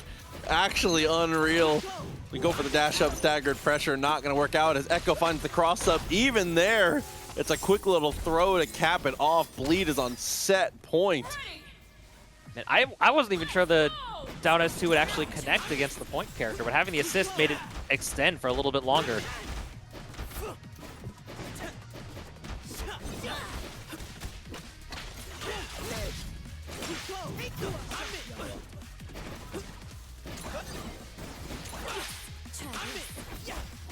So these players are using Ekko as a projectile himself. Yes. Both characters, no burst available. This is where it gets a little messy here. Obviously, builds up the break a bit faster, but the S2 OTGs doesn't get the limit strike the way we wanted. In the 2H, we don't jump the right direction. It was such an awkward angle. Able to unload here anyway. Here comes Zane with 2 healthy characters near full burst.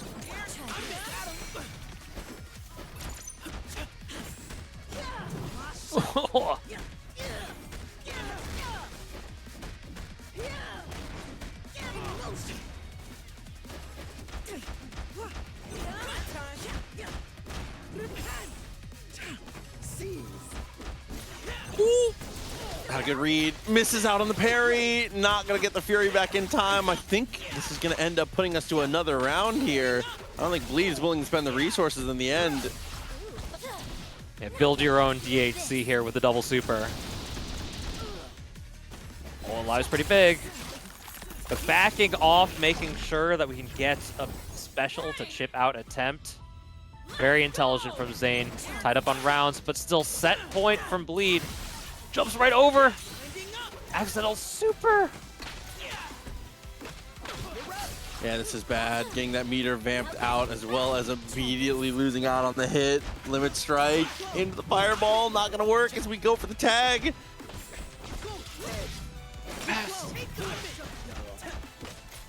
The patience from Zane on these just empty jumps without pressing a button on the way down.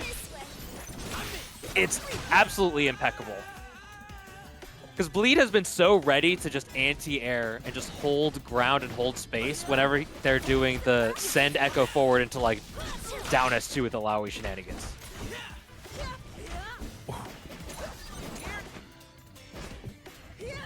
Time Wonders Clash, 2H, gonna go a bit wide. Oh, She's trying her no. best, dude. This is where it gets bad. Oh, and the reset coming in. Looking like Zane's going to put a game on the board, as well as the raid from SQ. Thank you for joining us, gamers. We hope you had a good time with Bracket tonight. Zane's still in this somehow, though. 2-1 with Bleed. We'll sit on the lead, but Zane showing they're more than capable. Love the little reposition there in the 2H as we try to go for the Spirit Rush, but unfortunately that leads us straight into the Happy Birthday. If that was intentional, that was the biggest brain thing ever. Oh, yeah.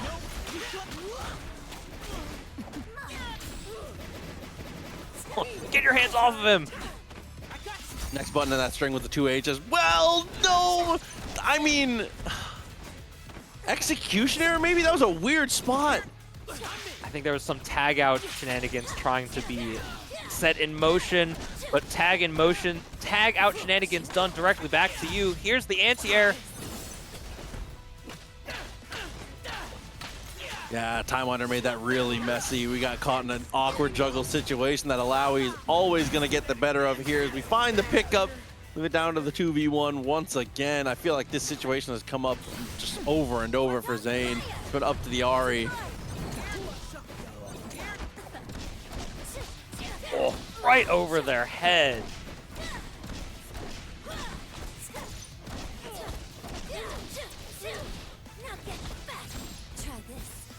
Gets in the meter here. Next touch is going to kill. It's a one-touch game for both players.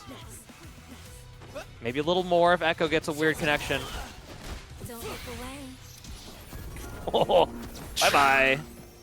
Time and time again, we see Zane let it rip in these situations. Immediately in with the level 3. We have been going for the overhead too liberally, and that is a quick answer from Zane. Got to be something in your mind that's saying, you know what, this is the time, right here. I'm going to level 3. Burst comes out. Very smart not to use the forward Spirit Rush in case the burst comes out because we don't lose the corner. But now we're just getting walked down. That's how we lost the corner.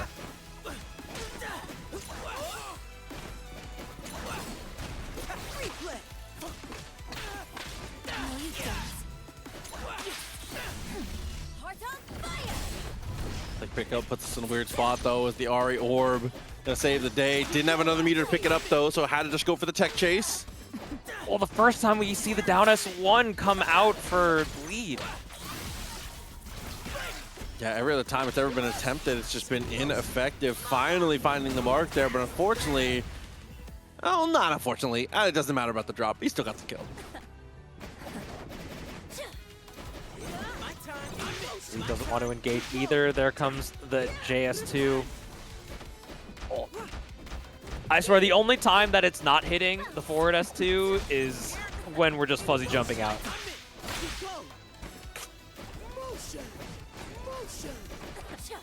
Doubles up with the commands of motion. No tentacles left to play with here, but it doesn't matter. We get another grounded hit. Zane winning out on the weird footsie interaction there. We're so close to building a Fury Burst too. The 2H comes out, and that's gonna spell death here for Zane. Bleed once more on set point. I love mashing 2H and block strings against Ahri. If Ahri's gonna do some weird aggressive stuff, we're gonna find out. It's one of those moments where it's like, if this works, I'm a genius. If it doesn't, I'm gonna look like a scrub, but I'm willing to risk it. It's that 5%, dude.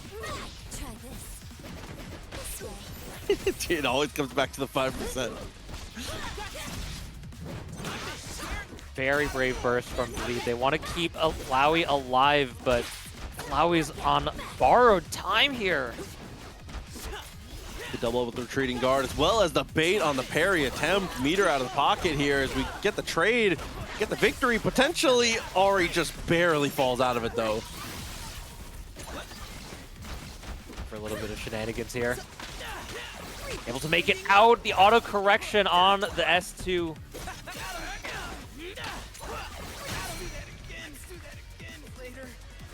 Still recoverable life for Ahri, but no Fury means like we're not going to be able to get it. Never doubt this character's ability to find a way to limit strike. There's still the potential here as we find that first touch. Yeah, the stand heavy, not the anti-air. And just like that, we're definitely going to have a Fury at some point during this one. Oh, might not even matter because Illaoi is just taking the damage and is gone.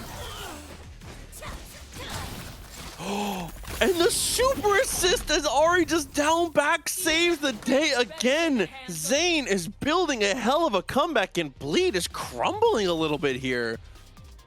We've been put in so many do or die situations so far, and Zane's just showing that tournament pedigree. We've seen him in grand finals of countless events, and he's just calm, cool, collected. It doesn't matter if we're behind. We're just so ready to play the patient game. The jab into the reposition, trying to make some space from that. Bleed is just cruising backwards. That was infinite Azure, just running with the KVDs. No care in the world. Zane seems just more willing to approach. Even if there's no assist available, Bleed just really wants to set up that mix-up situation.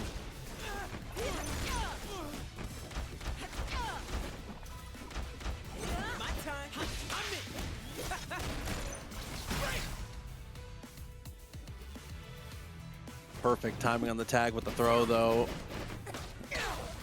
I don't even feel the need to really point out the solo Ahri at this point either. This character has just been doing the heavy lifting 100% of the time. This time, looks like it's not going to be that way, but we've seen Zane come back from these situations time and time again, even within just this set.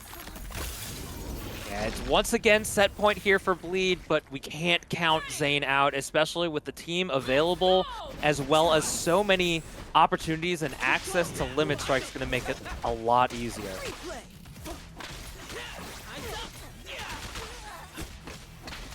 Oh, but if Ahri goes down, it's going to be a lot harder.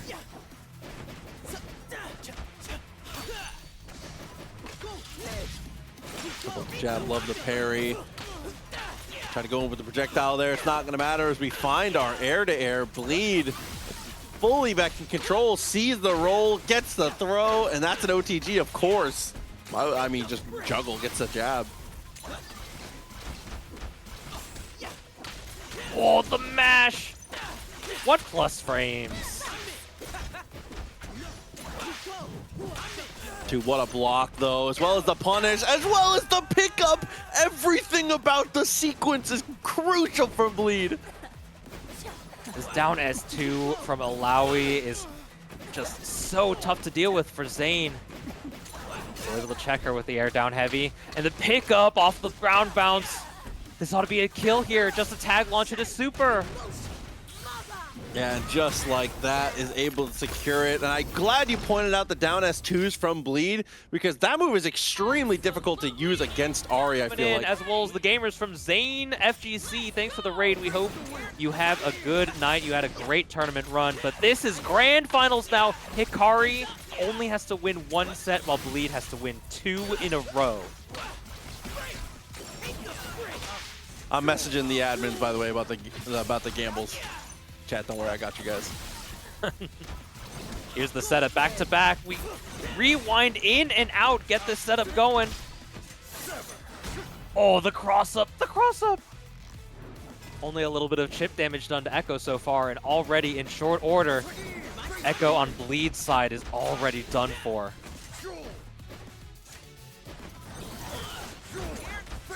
Listen, I love betting channel points just as much as you guys. Don't worry, I keep my eyes on it. Went for the jump in there, not gonna work out as we find the throw. I was typing to the admins, and in that time, a character and a half, 2 characters are gone. Unbelievable. That's a pretty good start from Hikari, it seems like. Oh, messed up. We're trying to call assist there and accidentally got the burst with the rewind in tandem. That's going to be tough for Hikari. They both fall out, though. Bit of a sigh of relief in the end.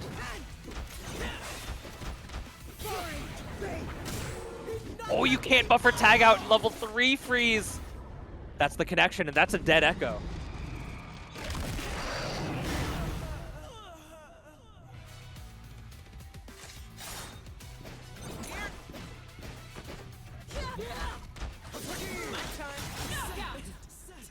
Need patience there, just up back, not pressing anything, and not even challenging the 2H into S2 there. A little bit of delay for a lot of players with uncertainty on whether or not their anti-airs actually connect.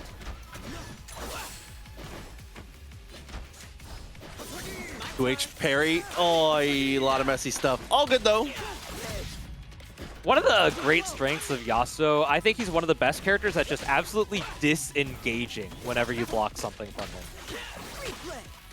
He has a lot of access to strong mix-up too, but when you don't feel like doing a mix-up and just disengaging, he's just so good at it.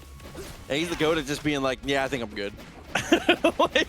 And he controls the space so well too. Disengage into just hold the wind wall. Oh god. How did you react to that? I swear that was a sound cue reaction. That's the only way I would have, because Illaoi was covering Ekko. Dude, he's so content. He's so content to take the throw. It's crazy. I mean, all she gets is a super off of it if you don't have a tentacle available. Oh, accidentally got neutral S2 instead of forward S, or neutral S1 instead of forward S1.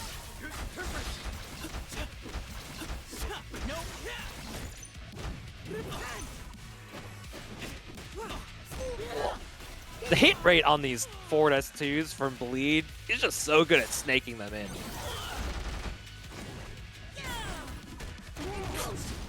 Okay, we're activated. Here it is. Something crazy right here.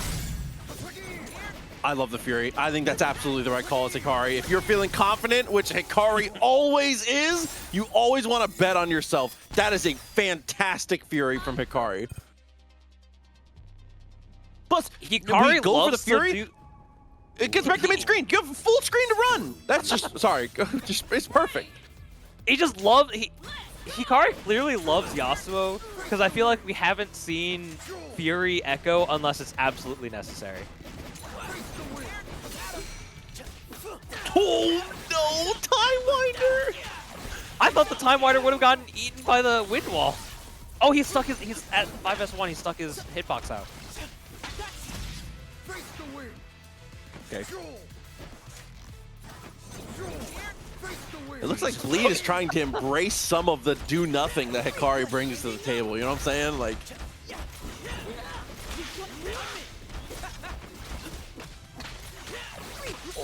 Absolutely crazy. I got hit. Ankle's broken.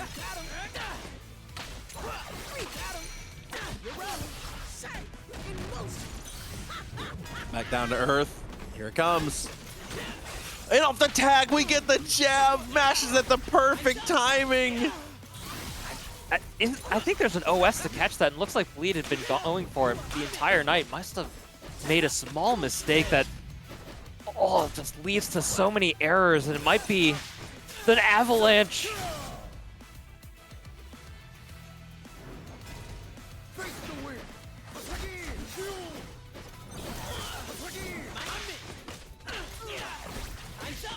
Oh, and of course, this team converts everything. Limit strike, knowing that wasn't going to be able to kill from there. But this one should definitely be enough. You can see that scary yellow bar in the background just waiting to get tagged in.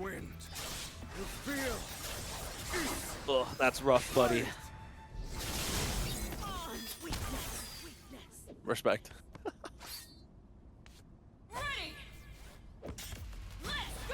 Halfway to victory is Hikari here, obviously coming from the winner's side. Brave parry attempt, trying to catch the assist or an air down heavy. But now with both characters stacked up, Illaoi just running in and punishing. I just like to imagine Yasuo and Ekko just crouch behind the wind while you see the fist appear through the wall.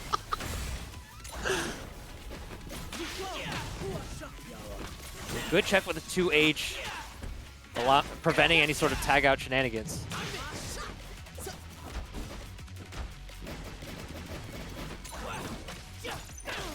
Oh my, and just everybody gets destroyed by the bat on the way through, but unfortunately doesn't fall into the time winder in time. What a parry.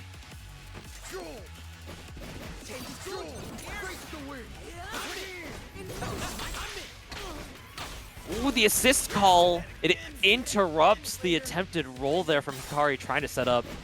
But Fury Yasuo. And a dead Ekko. I'm feeling Fury Break. But a single touch can turn into level 3! What a read! Says you're gonna do anything? You're gonna do anything in front of me? Yeah, okay, bud. All right, bud. Yasuo was just posted up there.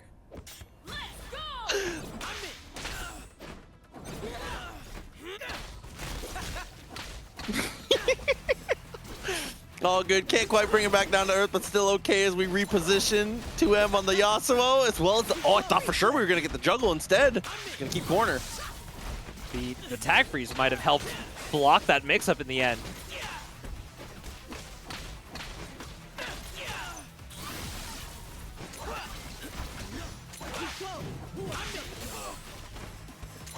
Checking Ekko with that swing batter.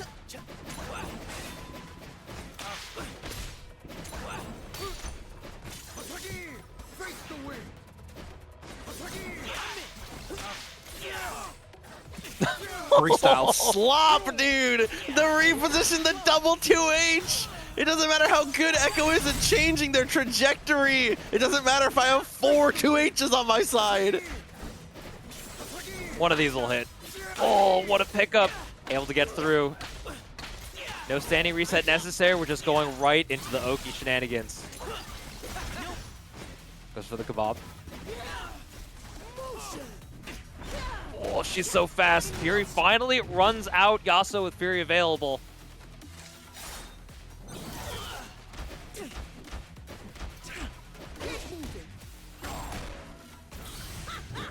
After the throw, gonna go for the setup. I thought for sure we were gonna level 3. Guaranteed burst point there. Oh, what a throw! Great recognition and playing right around the time winder. That's going to be 2 up now. I see chat talking about it a little bit. We don't see it very much in North America, except from a couple players. I think EU is playing it more often. I think in most people's mind, Warwick is in that like 4, 5, 6 pocket. He's definitely a very strong character. If he's in that range for you, I won't argue with you. He's somewhere in that 4, 5, 6. At least in North America, the top 3 is pretty settled upon, I want to say. Yeah.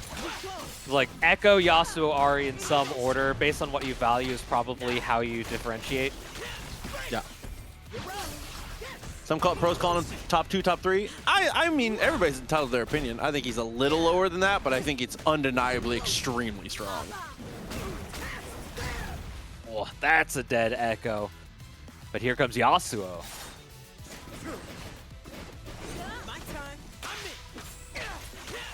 Try to press. Here comes the Fury Burst right when Illaoi disappears. Are we just sacrificing Ekko? Just let the Fury Burst run out? That was so late. Ekko lost like 30% of his health just off of that. The Hasagi right into the dash cancel. Going for a setup. If we build level 3, we might be able to just straight up kill. And you already know, we're already building the meter here. And that little step back to avoid the throw, just barely out of range, is going to leave the Ekko solo, the 1v1. But the life deficit is massive. Hikari did all of that without calling a single assist.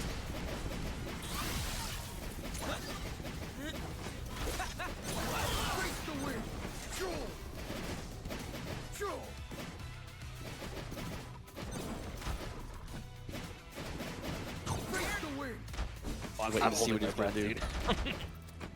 So good. I thought. Oh, 2H finds the mark.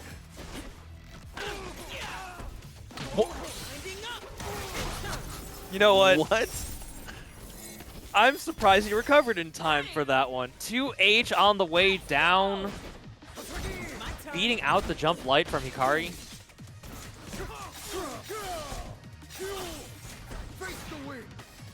Dude, the absolute bar fight, the situation happening in that last stage. That's one. Good tag, though. Uh-oh. So cheeky. If the burst comes back, we're able to keep the corner.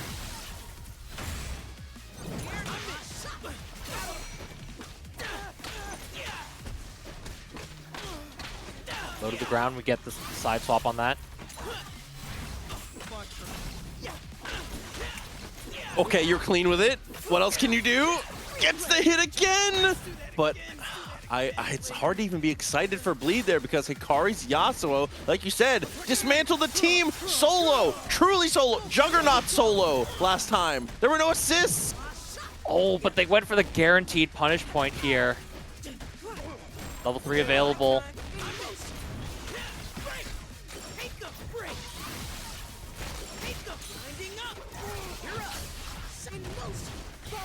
He's dead.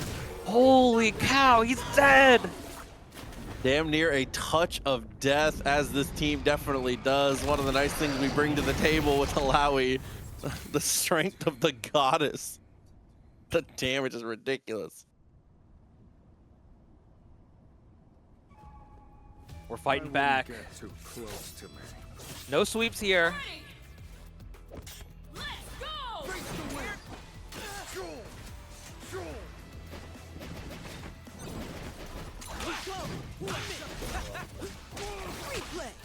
Clean, nice little punish there on the roll pass.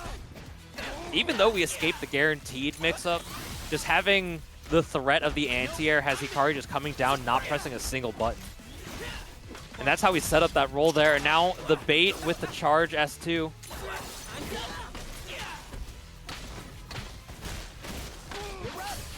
Whoa! All good. 1, 2, and 3 this time. The heavy lifting on the other side. Ekko. Then get there. Pickup range on that static tentacle off the jump charge heavy. That's so wide.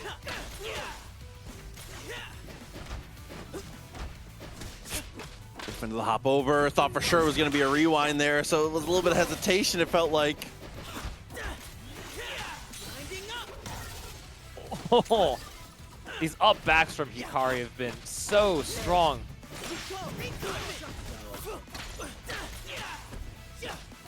Click on the air though. Everything's under control. Here we go. One more time as the counter hit comes through. Yo, taking the Time Winder might be the tech. Low-key, we were talking about that last week. So many people, when you take the Time Winder, they're just not expecting what comes next. I feel like I'm gonna start taking the Time Winder in my ranked games and just see what happens. Next time I get put in that setup, I'm just holding straight up. I'm just gonna stand up. Yeah, my characters are tall enough. It's fine. It'll hit me early enough to where they are not ready for it.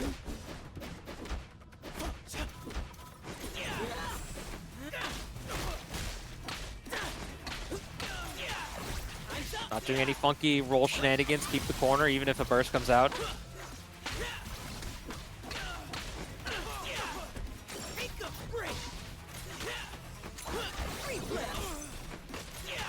Oh, and off the trade, of course, the tentacle pops up. And it's enough to take the finish. Bleed is looking different right now. It's looking the same. My Quick bad. conversion, just take the corner instantly. He's looking the same. Oh no, nice tech. Crazy tech.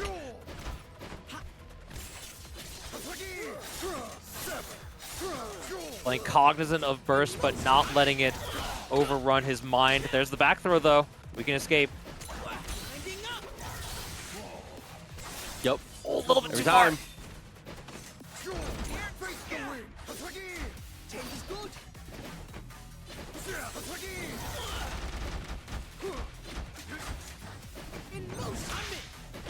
I thought there was a twitch for sure, but instead it's a throw on the other side. Bleed taking control once again. Gotta play patient. When's the Fury Burst coming out? Here it comes.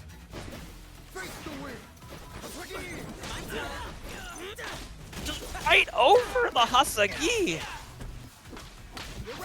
Yeah, I think maybe was expecting to have something get hit, so we were able to go for the Fury dash cancel, but nobody home on that one. Still alive somehow, but unfortunately now off of the command throw is done for, and Bleed is so close to a reset. Those who seek trouble. Already an improvement from the winner's final set. Now tied up 2 games apiece here. Lee just wants the reset here. Fighting for the lion's share of $350 that are in the match arena right now. Slide pass though. You see the cross up coming and they tag to keep it same side. It's so tricky. Oh, I love doing that. That's the funny answer.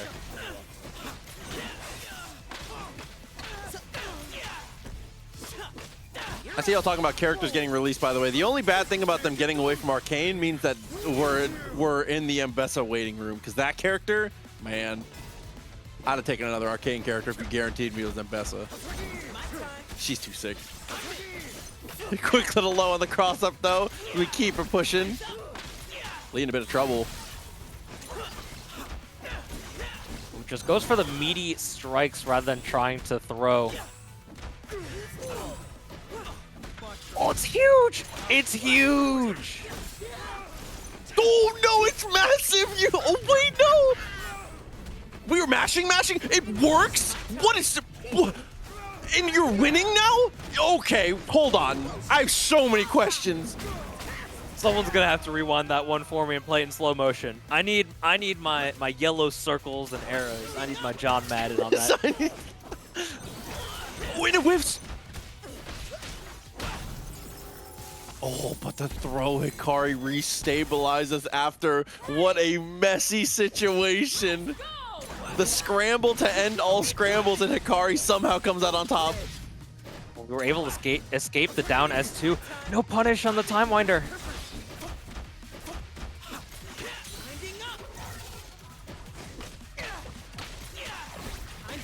Easy confirmation. Dude, take the Time Winder, I'm telling you. It might actually be tech. Oh, the instant cancel into the command grab. Actually, it's still picking up the assist character. Oh, but we're able to fall down, jump medium. Shout out to Weirdo Dante, by the way. 3 months, good to see you, homie. Look for the jump in. Empty low is dealt with. Oh, and Hikari unfortunately can't deal with the next layer. Still fine though as it drops. Super would have been close to killing there, but I'm not sure if it would have successfully made it. Able to 2H and jump cancel, staying safe. Happy birthday! This is a dead Ekko for sure. You have 3 super assists to save you, though. Ekko super assist is pretty good. He was right. Bleed was right on the dash up throw, but it doesn't work out. Fury gets popped. This is the last chance. Oh! How does he can't keep getting away with it. For the glory of Nagake Boros, we have a final game, final round here in the first set of Grand Finals. This kid's a freak for that, dude. he keeps letting it rip, and he's so right every time. Strike here, just meaty situation. Full run up with a check 5L there. Hey, shout out to DCH coming through with the gifted subs as well. Good to see you, homie. Oh, Ekko's dead.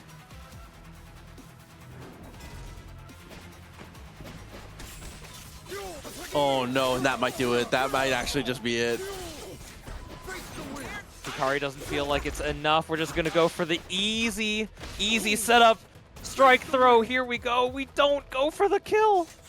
Oh no, and Bleed with the acknowledgement says it was a great fight, but unfortunately, that's how it's gonna end. 3-2 in a banger, but Hikari manages to hold on and take the victory for the first TNS tournament, the first 2x KO tournament of this wonderful, blessed year of 2026.